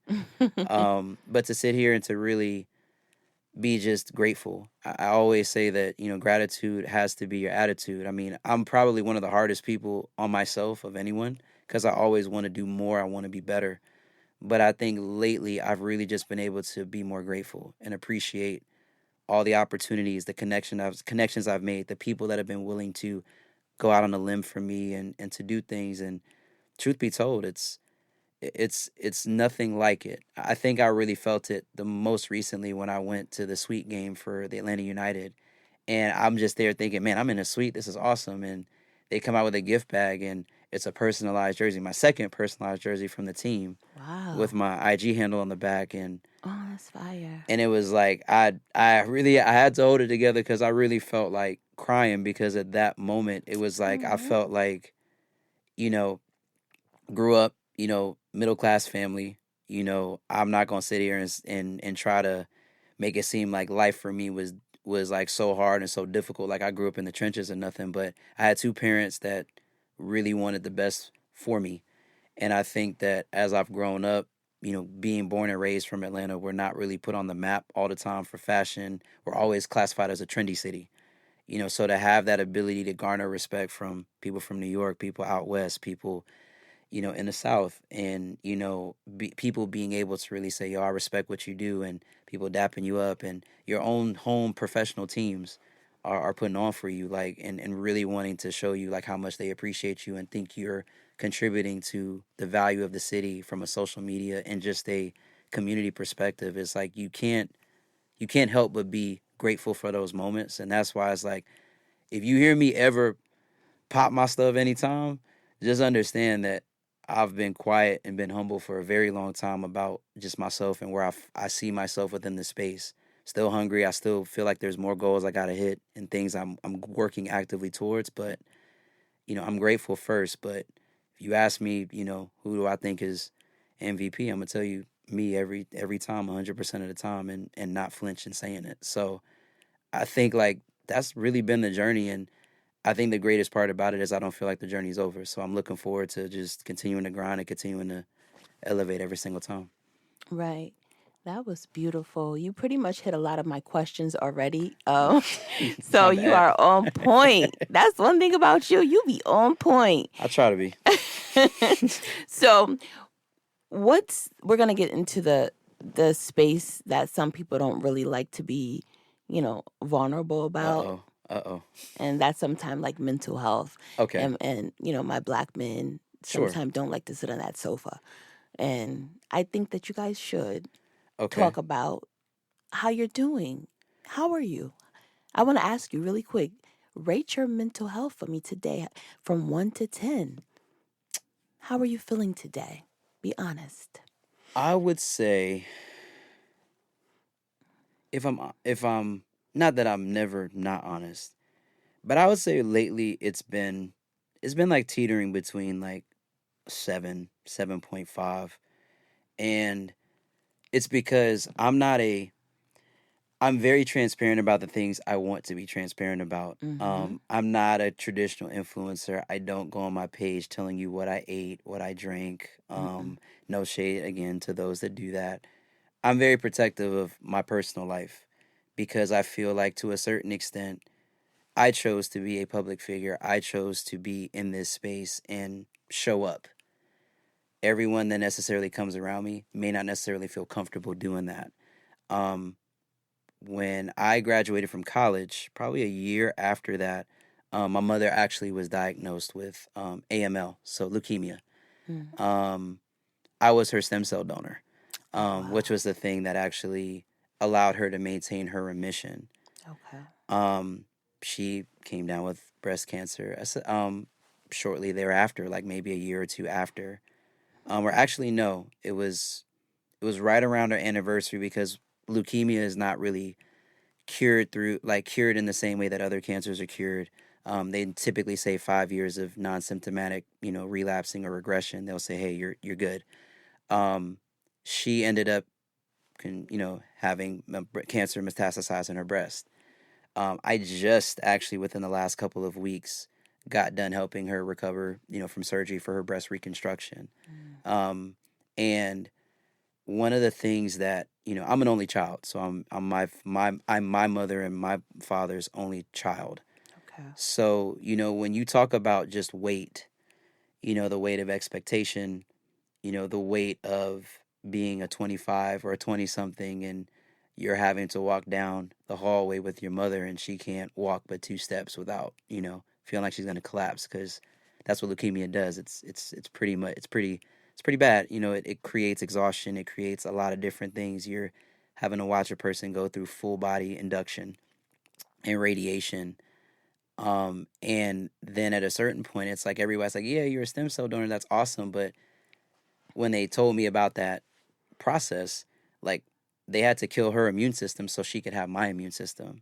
Cool thing about medical science is if we both took buccal swabs, so anybody that doesn't know what that is, if you ever, not saying that you should, but if you've ever taken a paternity test or anything, the cotton swab that they put in your mouth is a buccal swab. So if they were to do a buccal swab of my mother and I, we would be genetically identical, because of her having my stem cells. So that's a great thing, but the counterpoint to that is my cells could have killed her if her body didn't If it rejected it. rejected it. Right. So, from 25 to 31, I've had to deal with an immense amount of adversity. And adversity in the sense of I've had to be strong at times that I really wanted to fold and not necessarily have to deal with it, all while maintaining a full-time job, all while still doing this. And I was transparent at the end of last year, because a lot of things had happened. But yeah, like I said, when you I don't know if, everyone always calls it the universe, but I specifically say that my mother surviving that situation when she really shouldn't have was proof positive for me. I always believed in God, but I think that was the moment that I think it was real for me, because I read scripture every day. I prayed over it every day. I prayed over myself. And for her to now have been able to maintain remission for as long as she had, her chimerisms, as they're called, which is the indicators medicine uses to make sure that her immune system still is keeping my cells good, has maintained this whole time when everything said it shouldn't have. There were so many miracles within that. I use that word specifically, that made me feel like there has to be a greater orchestrator in that process. But I'm just like anybody else. I get beat down. I get tired. Every day, like I said, social media is your highlight reel. Everybody doesn't get to see the times where you hear the no's, the rejections, you're just kind of not what we're looking for. I hear those a lot. And how you handle adversity, I think, is really important. I thankfully have a really good tribe of people that I can talk to, that understand and don't equate my masculinity to my ability to handle difficult situations. So I'm extremely grateful for that. But I've been through some shit, for lack of a better word, and I think that does take a toll on your mind at a certain point. So I say 7.5, because it's like I have to consistently tell myself that tomorrow has to be better than today. I think that as black men, we need that connection. We could have a whole other conversation about the importance of that in a relationship, but having people that stand in the gap for you is immensely important. And I think that for me, that's something that I do struggle with, because when you are a man, you are the rock and the foundation of your family. And it's like the president. The president has, classified information. I'm talking about the office, not the specific individual. But the office of the president has to deal with classified information. Dave Chappelle said it, and it was funny when he said it. But he's like, he can't come on the news media say like, "Hey, y'all don't believe the scary stuff I read." And it's like, listen, you're in that position because we want you to handle that. Like, we don't need to know that. But I think to a certain extent, while that's humor, it's important to know that as men, we are expected to just handle things. And I think as much as we want to change the narrative around that, um, you have to be able to find a way to decompress. My ways: journaling, exercise, doing things that make me smile and make me happy, um, doing things that replenish my spirit, and also just taking some alone time. I think all of those things help me be better, to where when my mental health maybe might not be a 10 that day, it gives me that chance and it gives me that opportunity. But it's like, it's been hard lately not to have, concerns just with the way the country is going and everything else. But I think one thing I just consistently say is you gotta be grateful. Even in the midst of bad things, it's like life can always be worse. Like, I can drive, I can walk, I can talk, I can use the bathroom on my own, I can cook for myself. I have a mind that allows me to be industrious and hustle oriented. Everybody doesn't have that. Some people can't walk. Some people didn't wake up today. So I think that perspective doesn't take away the hurtful or aggressive or negative things that are happening to you, but it gives you perspective on, you know what? Well, if the only thing I could be grateful for is I can use the bathroom on my own, then that's a win for me today. And I think that having that attitude, I've seen energy shifts and things happen for myself, even in the midst of really messed up stuff happening. But for all that I go through, I still say I'm grateful. But honestly, yeah, sometimes you're 7.5, but that's human. I could have lied and said I was a 10, but I felt like we're in a intimate, honest space, so I wanted to be able to speak honestly to that and let people know, if y'all don't think that I go through stuff, and I don't, because I don't talk about it on the internet. Please, I go through stuff a lot. Okay. So But it's not about what you go through; it's how you handle it. That's how you handle it. And I do want to say, you don't look like what you've gone through, and that's the beauty of it as well. A lot of times, people will allow their life to beat them down, and you can just see, like, man. And I've gone through things as well, and I'm thankful that it doesn't appear. People looking Yeah. like, you don't look like, listen, baby, I I be fighting over Yeah. here, and I'm thankful. Mm-hmm. So I do want to also, send prayers up for your mother for continued Mm-hmm. health and recovery and everything like that. She's a fighter. She's a soldier. Yeah. She does everything. I think the most recent devotional that I did was from Habakkuk, and hold on, let me not mispronounce that Bible book or chapter, excuse me. But I think that the main takeaway from it that I had was Habakkuk. I'm sorry, or let me instead of trying to remember it, because that's one chapter of the Bible that I genuinely like space on sometimes about what like how to pronounce it. So this is me actually in real time.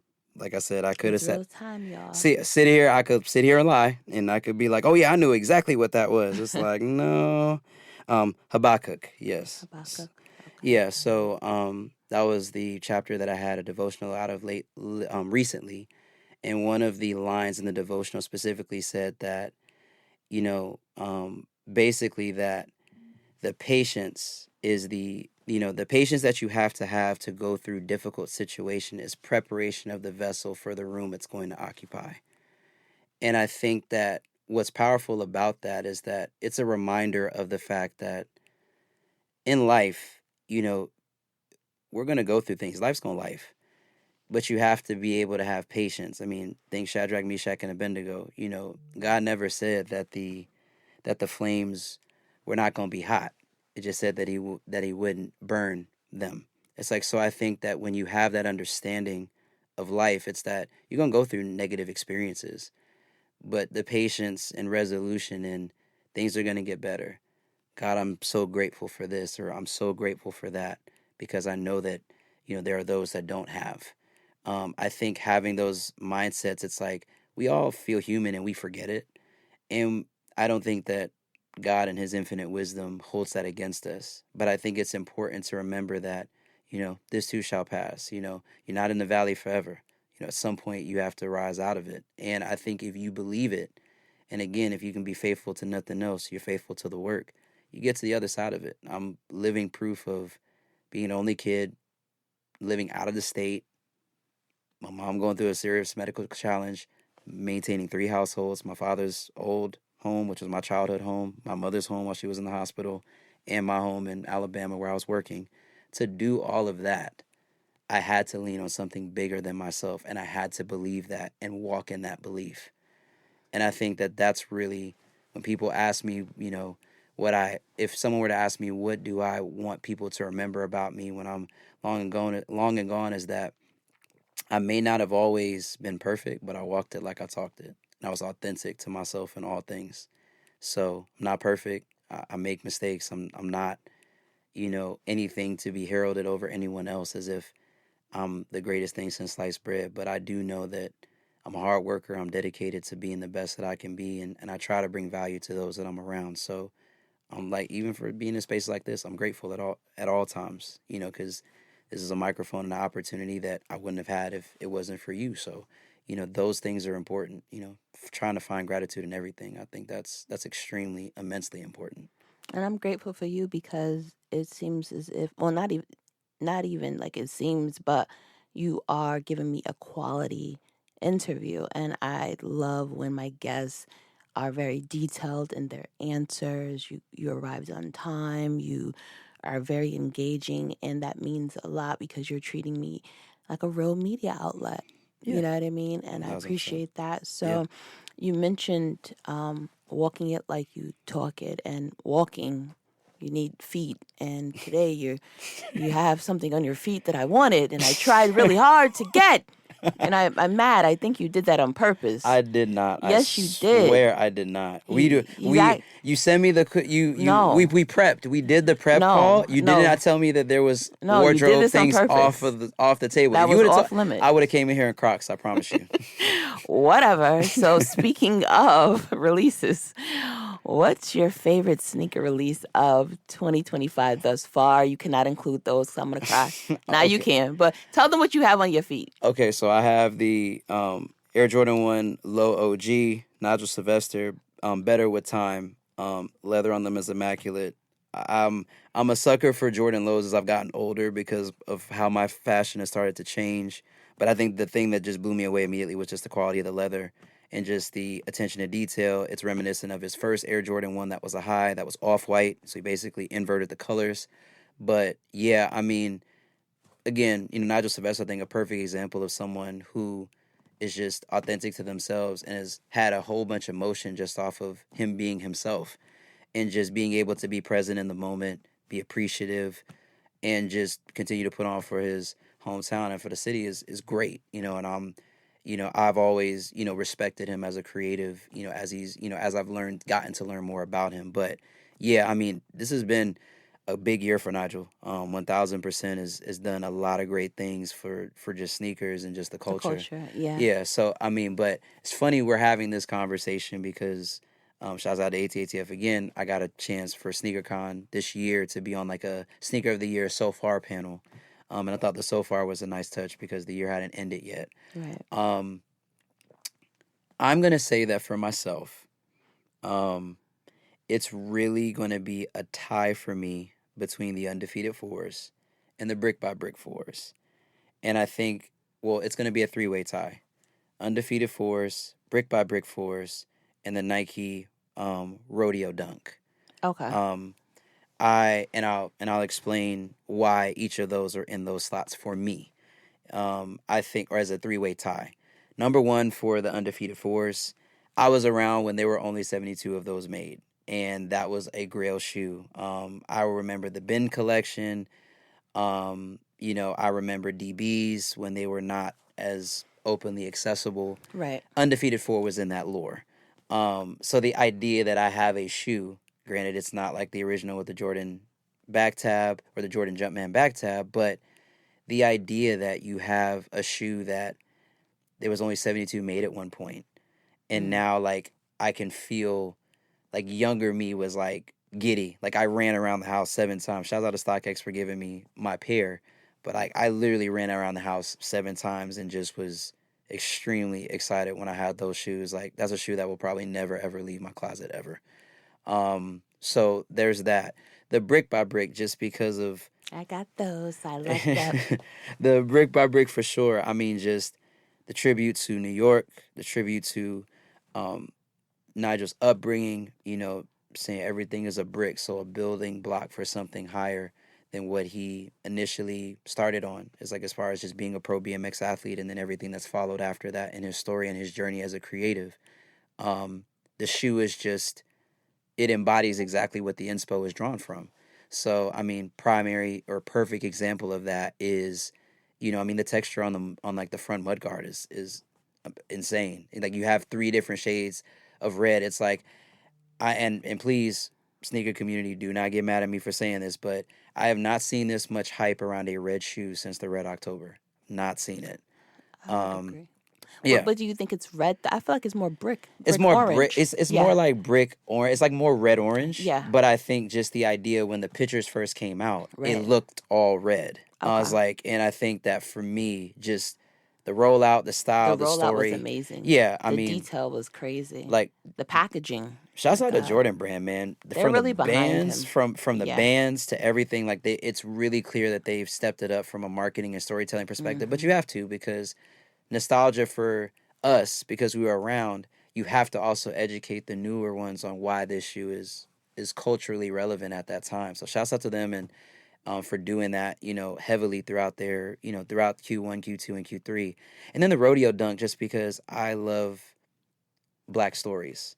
I love shoes that juxtapose Black culture within mainstream outlets. A sneaker has become a mainstream outlet. the rodeo dunk to me is just a primary example of that. From the bandana to like the story of Bill Pickett, um, everything, everything just about that shoe is just really, really good. Although my only gripe was that Nike could not get it cleared to release in Black History Month. But they did do a content piece around the Black Rodeo Invitational, so the Bill Pickett Invitational. They did do that. I just felt like if it was on that tier of like what they've done for like the other shoes on there, I'd argue that it could probably easily be sneaker of the year just because of the intricateness of the shoe, the ornateness of the details, and the story that it tells. So, those are my three right now that are competing for sneaker of the year in my mind. Hopefully by the end of this year, when ATATF runs their sneaker of the year conversation, I will have decided on one. But two of those shoes I own, one of which I still need to grab, which is the Rodeo Dunks. But I love, like I said, storytelling. I love intentionality in design. Exactly. I think all of those things, like you said, and just me coming into this interview, treating it, preparing for it, giving detailed answers. Like I respect people that are intentional about the things that they do, which is why I gave that feedback about the last shoe. But those are my three right now. Yeah. I would say everybody's probably like, Candy, those. I really, really love the Cement Fours. Those are I love them. They're just so crisp. I'm not mad at that. I really love them. I was just like, wow, I wasn't expecting. I felt like the quality control was much better on my grade school because I felt like the other ones wasn't hitting. Crazy with the glue stains. Yeah. Oh my God. I was like, well, what's going on with this? But the quality control was much better, and I feel like they're real fresh. I was happy to hit on the Nigel, the fours for Nigel, and that was my introduction to him this year. Okay. The reason why I wanted to support is because of his storytelling. Every time I saw him in the interview, I got moved. I got chills. So I said, let me go ahead and support. I wasn't even pressed. I said, really, Sneaker App? Y'all gonna show love? I hit. I'm like, wow. This time I really wanted those because now I'm hooked, rocking with them. Yeah. No, I didn't get nothing. And so I'm like, wow. But each time he's rolling out, he's, like you said, intentional. He has a story. He had, I think it was Murder Mook and Loaded Lux rapping in the office. And I'm like, wow, he's from Queens. He just has a story. He had the old school Benz with the bike on top. He had Prodigy. Yeah, I think it was either Prodigy or Mobb Deep playing. It was Mobb Deep. Yeah, Mobb Deep. Yeah. He had that playing. It was just like a connection, and I just loved it. So I'm like, I really want to support this, and like better with time. That's my motto. Like I feel like as I'm growing in life, I'm getting better. Like I'm evolving. You know what I mean? Like I'm not stagnant. And so I'm like, yo, I really rock with this. Brick by brick, I'm building this. As you see, like my brands, I'm building. Yeah. You know what I mean? So everything that he's saying, I relate to, and that's why I really wanted to support him. I don't do things based off of hype. Right. I do things based off of a connection. If I'm connected to you, then I'm like, okay, I got to support this. Just like with J Tips, I wanted to support him because I see a black man. I saw his story. I want to support him. And when I came to Wish, I gave him his flowers, and I told him, I said, I want to support. I want to get a pair of your sneakers. I couldn't get them that day, so then I tried on the next ones, and I was able to get a pair. And I was like, yo, I see what y'all doing. I want to be able to, support our black designers. You know what I mean? Yeah, and this is a crazy thing. Like, what was it, All-Star Weekend, I got a chance to meet Jerry Lorenzo in store for his All-Star capsule. Oh, wow. Prior to that, I first met J-Tips at SneakerCon. But since then, just stayed tapped in with him anytime. Yeah, and we, anything he does, I always try to when I'm styling and putting things together, I really want it to be bulletin board, editorial level stuff because I want to see people that look like me, if I'm sharing my platform to elevate yours. Not that he needs me to do that because I don't think anyone needs anyone per se to elevate a platform, but I think it's just genuine support. I always rock and respect him for that. Even got a chance, to meet So like yeah, J Tips, and then even yeah, got your chance to meet J Tips, Jerry Lorenzo, and then when I did the brick by brick fours, Did when I got Nigel those, see? Nigel did, and he commented on the Oh, How to that's Style good. reel. So Okay, like, that's good. and liked it, you know, commented on it. So ever since then, it's like I've always said that I never have a problem supporting. I don't think that makes you a fanboy if you like something genuinely.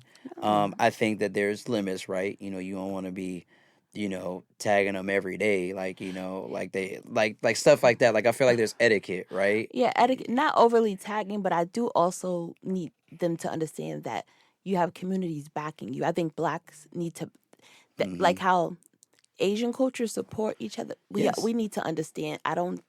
We need to stop thinking like, oh, what's going on, brother? You a fan? No, that's how communities support each other. That's what we need to understand, because sometimes there's a divide amongst our community, and then when it's time to support, how can we support if you thinking like, oh, you doing too much? What is doing too much? That's support. So to be fair, I feel like I think what they're speaking to now. There's some people that's being jerks and just getting too high off of their own supply as far as Right, clout, like trying to get clout tokens off of people. But I right. do feel like I think there's a point where I think with all the people that I just named, and even like I'll give it as a perfect example. So the hat I designed for with Hat Club for the Braves for All Star Weekend.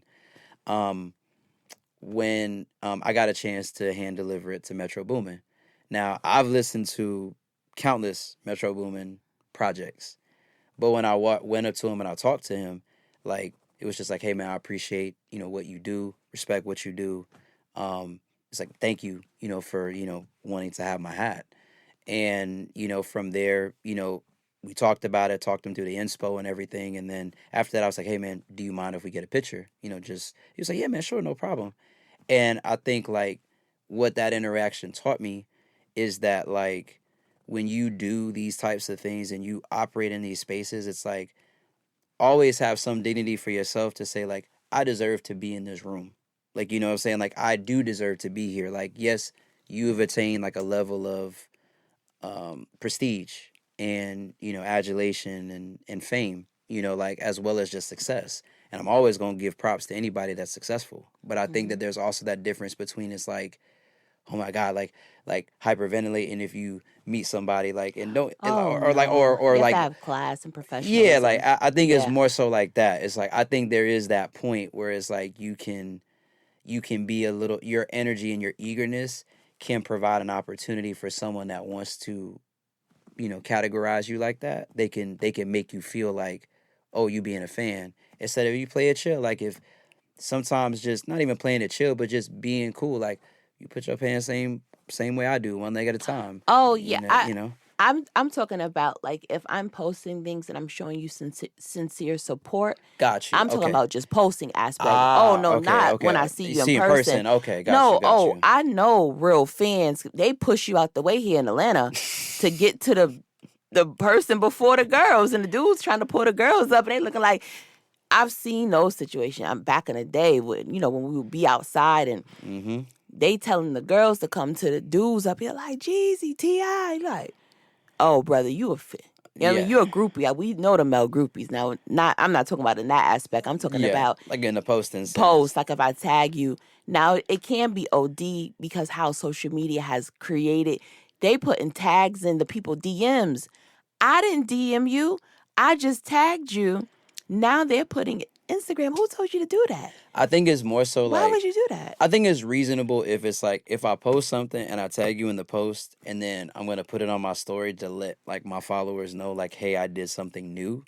Two, like to me, I always say like a 2 tag minimum is acceptable. But Instagram was putting it In the in. DMs, yeah, yeah, yeah, I yeah. didn't do that. It's making it seem like if I mention you, Hmm. is now putting it in your DM. But from like a functional perspective, think about it, right? Like, how would they know that you tagged them? Like, because when I really think about it, like the notification bar is like time dependent. So like your most recent noties are gonna always go to the top. So in my mind, it's like, yeah, you can, the DM is probably I guess you could say the safest place to put it because it's, in a sense, it could Oh, I get probably what you're create saying. like a The conversation. notifications. because it goes away if they have so many. Yeah. They've resorted to putting in the DM. Okay, I get you. I mean, I can't possibly. Adam. I could, yeah. Shouts out to Adam. Shout out to Adam. But I would say that, like, I think at the end of the day, it's more so just about, like, I agree with you. I think that it's always support. Now, if you tagging me and stuff that's not pertinent to me, then unrelated. Don't do that. Don't put it in my stuff if it's not related to what I got going on. But we're almost about to wrap up because I know we've been chopping it up. I want to congratulate you on being a brand ambassador for One Music Fest this year. Thank you. That lineup looks crazy. It's stacked with Future. They got the Dungeon Family reunion. They got Jasmine Sullivan, Clips. Oh, I would love to talk about their album because Album of the year. Oh, you're giving it album of the year? Album of the year, and it's not even close. Shout out to them. They were just here. They had a show. I didn't even know about it. I'm mad. I would have gone. I'm not going to front like I've been a huge Clips fan. I do pieces of their I got you. Their albums and everything, but I do like cuts off of this album. Yeah. And I'm happy for them. Now, are you going for the Pharrell Jellyfish dropping on the 23rd? I'm having a hard time parting with $300 for those shoes, excluding taxes and shipping. But I mean, Pharrell's a genius. I mean, the Clips album that we just talked about. Yeah, style is crazy. I mean, he had the Human Racers before that. His style, yeah. Pharrell's one of those dudes that can get away with a lot of stuff. He's one of my top stylish dudes in the game. Yeah, he's definitely stamped himself as like a fixture. He's a fly guy. Yeah, he's like, I mean, from stuff Skater Boy to now, BBC to like everything that Ice Cream. I mean, oh my God. It's like, so I mean, when you really talk about him, I mean, even back in the Nego days and stuff that he was doing there, like back then with like Bape and stuff, like when you really look at it holistically, I've always said, like, Pharrell is definitely a prime example of someone that I think is so multifaceted and multi-talented, but has figured out ways to create actionable goals in each of those spaces. I mean, not even to mention the Louis Vuitton, being the creative director right now for Louis Vuitton. So, like, when you have all of that stuff happening simultaneously, and then, like I said, you produced arguably, I know some people, I say arguably because I know music taste depends on whoever it is.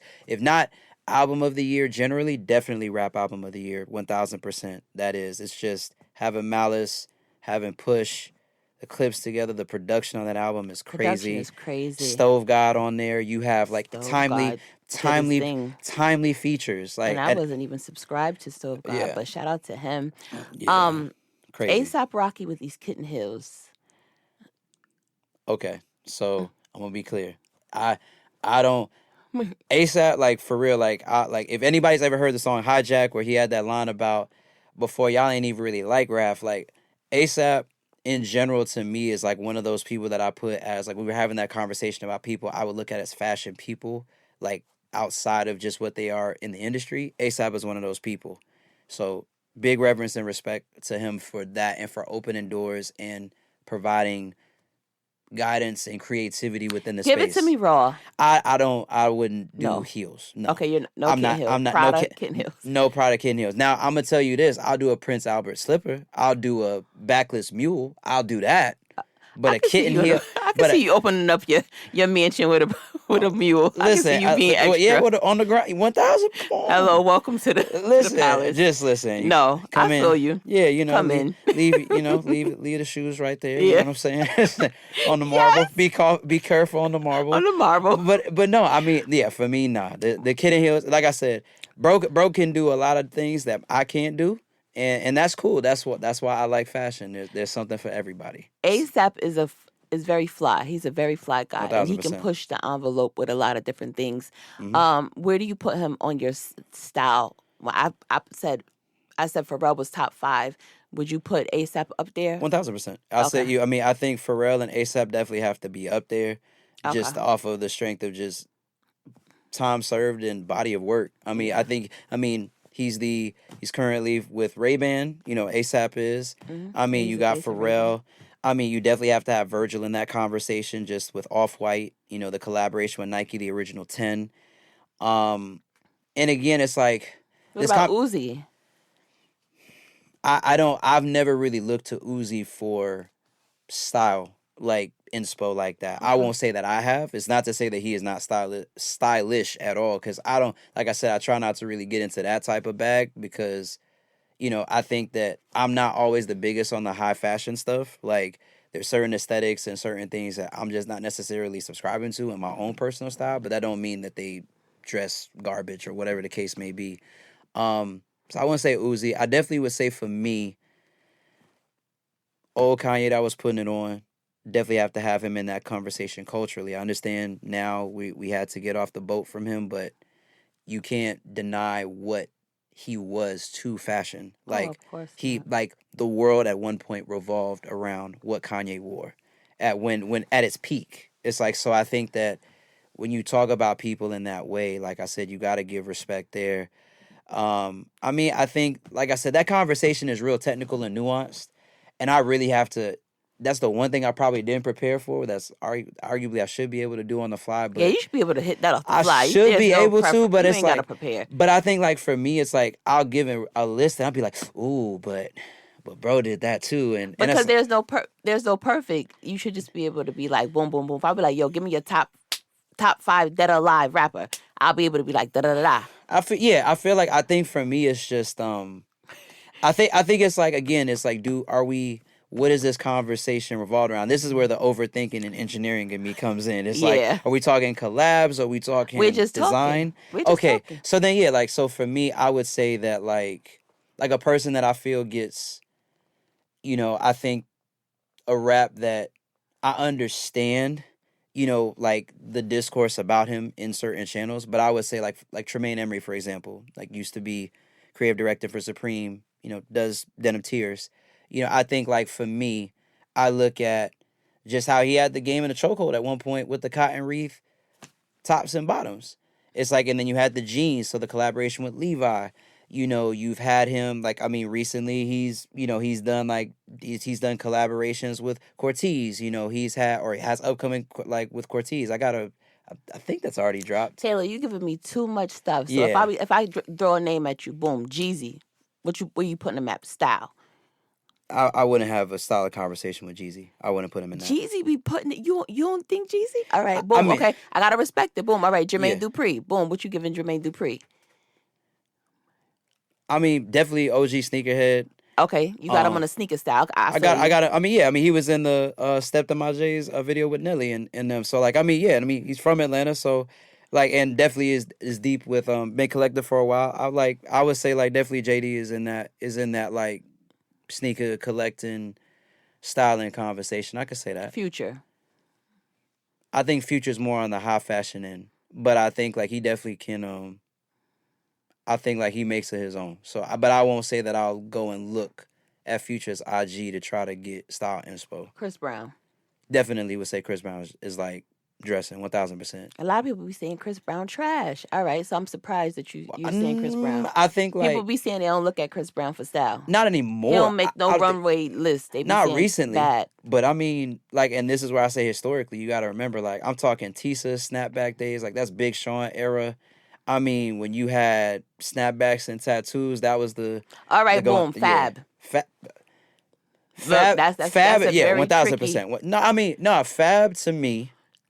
They definitely Fab went away. Now Fab definitely. I think from a perspective of being like, there's been some fits where I'd be like, I don't know if I'll do that. Now, like, my personal favorite, like, picture I think I've ever seen of Fab in sneakers was the not kicks, Fab full fashion wise. I mean, yeah, I think, like, yeah, I mean, definitely he has more hits than he got misses. 1,000% feel like. Okay. He definitely has more hits than he has misses. They saying ever since Emily left, he ain't been doing nothing. Listen, man. I feel.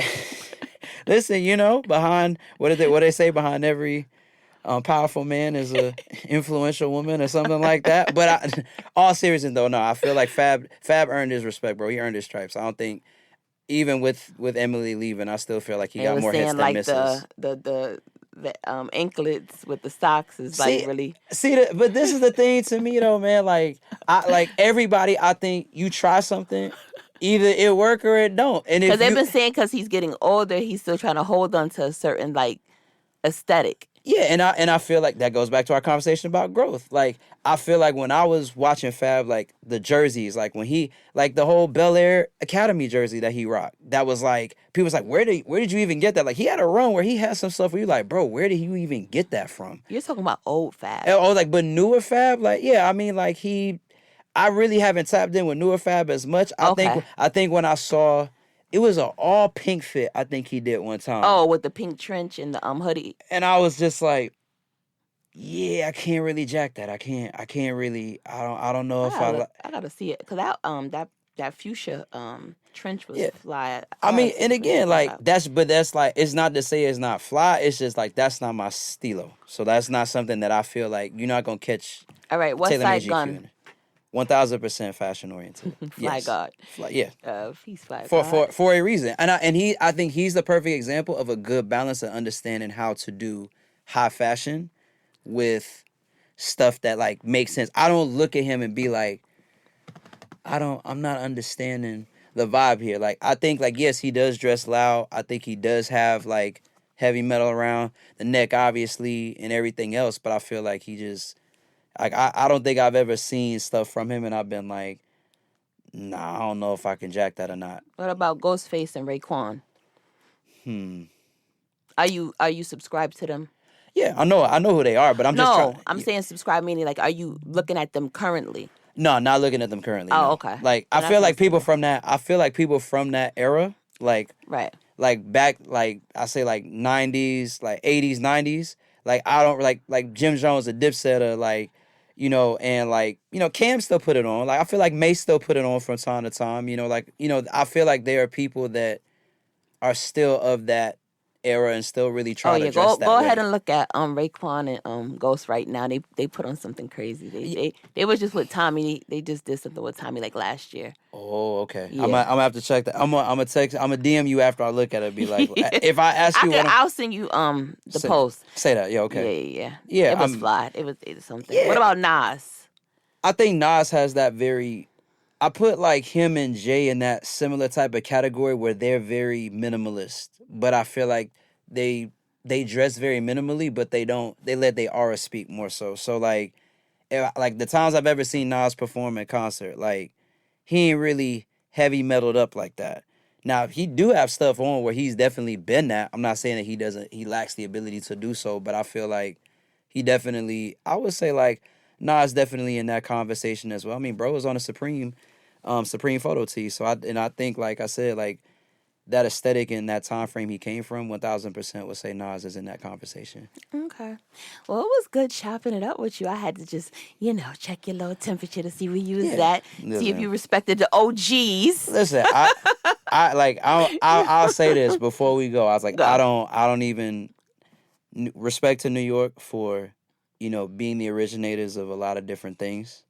I think that one thing I would like to see, and I think I experience it now, is just sharing the culture with others in the sense of, we got that y'all first. But I feel like it's just like good music. Like, if you ever listen to good jazz, it's like you got to be able to let it. I love jazz. Yeah, you got to, like, improv is a part of that. You know what I'm saying? So, like, they may have originated certain things, but if other regions take it and do something more with it, like, you don't have to say out loud, yo, we originated that. We did it first. It's like, it's known. It's like, but I think it's like, it's just like with anything. The foundation is laid, and then other people come and take it a different direction, and maybe it looks good, maybe it doesn't, but time remembers. People that are of the culture remember, and, there's no reason to disrespect New York. LA, that's major markets. That's where people go for fashion. That's where people go for marketing, and Atlanta, I see, is building itself up to that. I mean, shoot, people in the South, they call Miami's name sometimes a little bit more than Atlanta, which I sometimes don't know how to feel about, but no shade, no tea. Wait, no, I actually forgot one. Mm-hmm. Rick Ross be styling. For like a why you gotta put the size? Yeah. Why you gotta put the size? I'm not putting the size. I mentioned because you mentioned Miami, so I wanted to just go ahead and put him out there. Rick Ross be styling. Yeah, definitely. Fat Joe. He definitely giving me like 80. Fat Joe. Yeah, he be like Rick Ross. They would be giving me 80s Coke dealer vibes as far as like the style of dress, like with the velour matching top and bottoms with the and Fat Joe sneaker game. You can't. I know. I mean, Fat Joe Fat is. Joe. Listen, Fat Joe. You don't even need to Yeah. say nothing else after that, bro. Bro, like, Joe got it. Bro is on MTV Cribs. Remember his closet? Yeah, Crazy. like, I mean, now the only person I will say that I'm like, nah, I'm not gonna say that. We're gonna relax. We're gonna wrap it up. We're gonna relax. No, and when I said OG, I wanted to mention not even just New York and Atlanta, or Georgia or Miami, LA. I was talking about the older guys. Yeah, no, I mean, I think like we were talking about, like, growth is as you get older, like you should. Your style will naturally change, but like there's certain things about it that's gonna be the same. If you like sneakers, you can still like them up into your 40s, your 50s, man. You know, that's what it's about. Just put it together in a way that makes sense. That's it. Make it make sense. Facts. Give these people a gym and tell them how they can find you and plug your businesses. 1000%. Gym is, I've been saying it throughout the whole pod, but I'm gonna say it here. Like, when you could be faithful to nothing else, just be faithful to the work. I think that's, super duper important. And other bonus one would be, we can make decisions. We don't get to choose the consequences. So act accordingly, think mindfully when you do things, and try to leave the spaces that you vacate better than how you found them. I like, as my gracious host introduced me as, I am Taylor Made GQ on all platforms. That's Twitter, that's Instagram, that's TikTok. Find me there. Threads, same thing. I'm a multi-hyphenate content creator here in Atlanta, Georgia. I do marketing strategy, data analytics. So if those are things that you need or services that you require from a consulting perspective, definitely would love to work with you and talk to you. And I have to give my host, again, a very loud thank you for everything and just allowing me to share the platform with her and run this episode. This was great. I would love to do this again sometime. Wonderful. You are amazing. And it is a wrap. Be sure to leave me a review on Apple Podcasts, not just 5 stars. Talk to me and let me know how you are feeling the podcast. Thank you for checking out Dope Chick with Ambition podcast.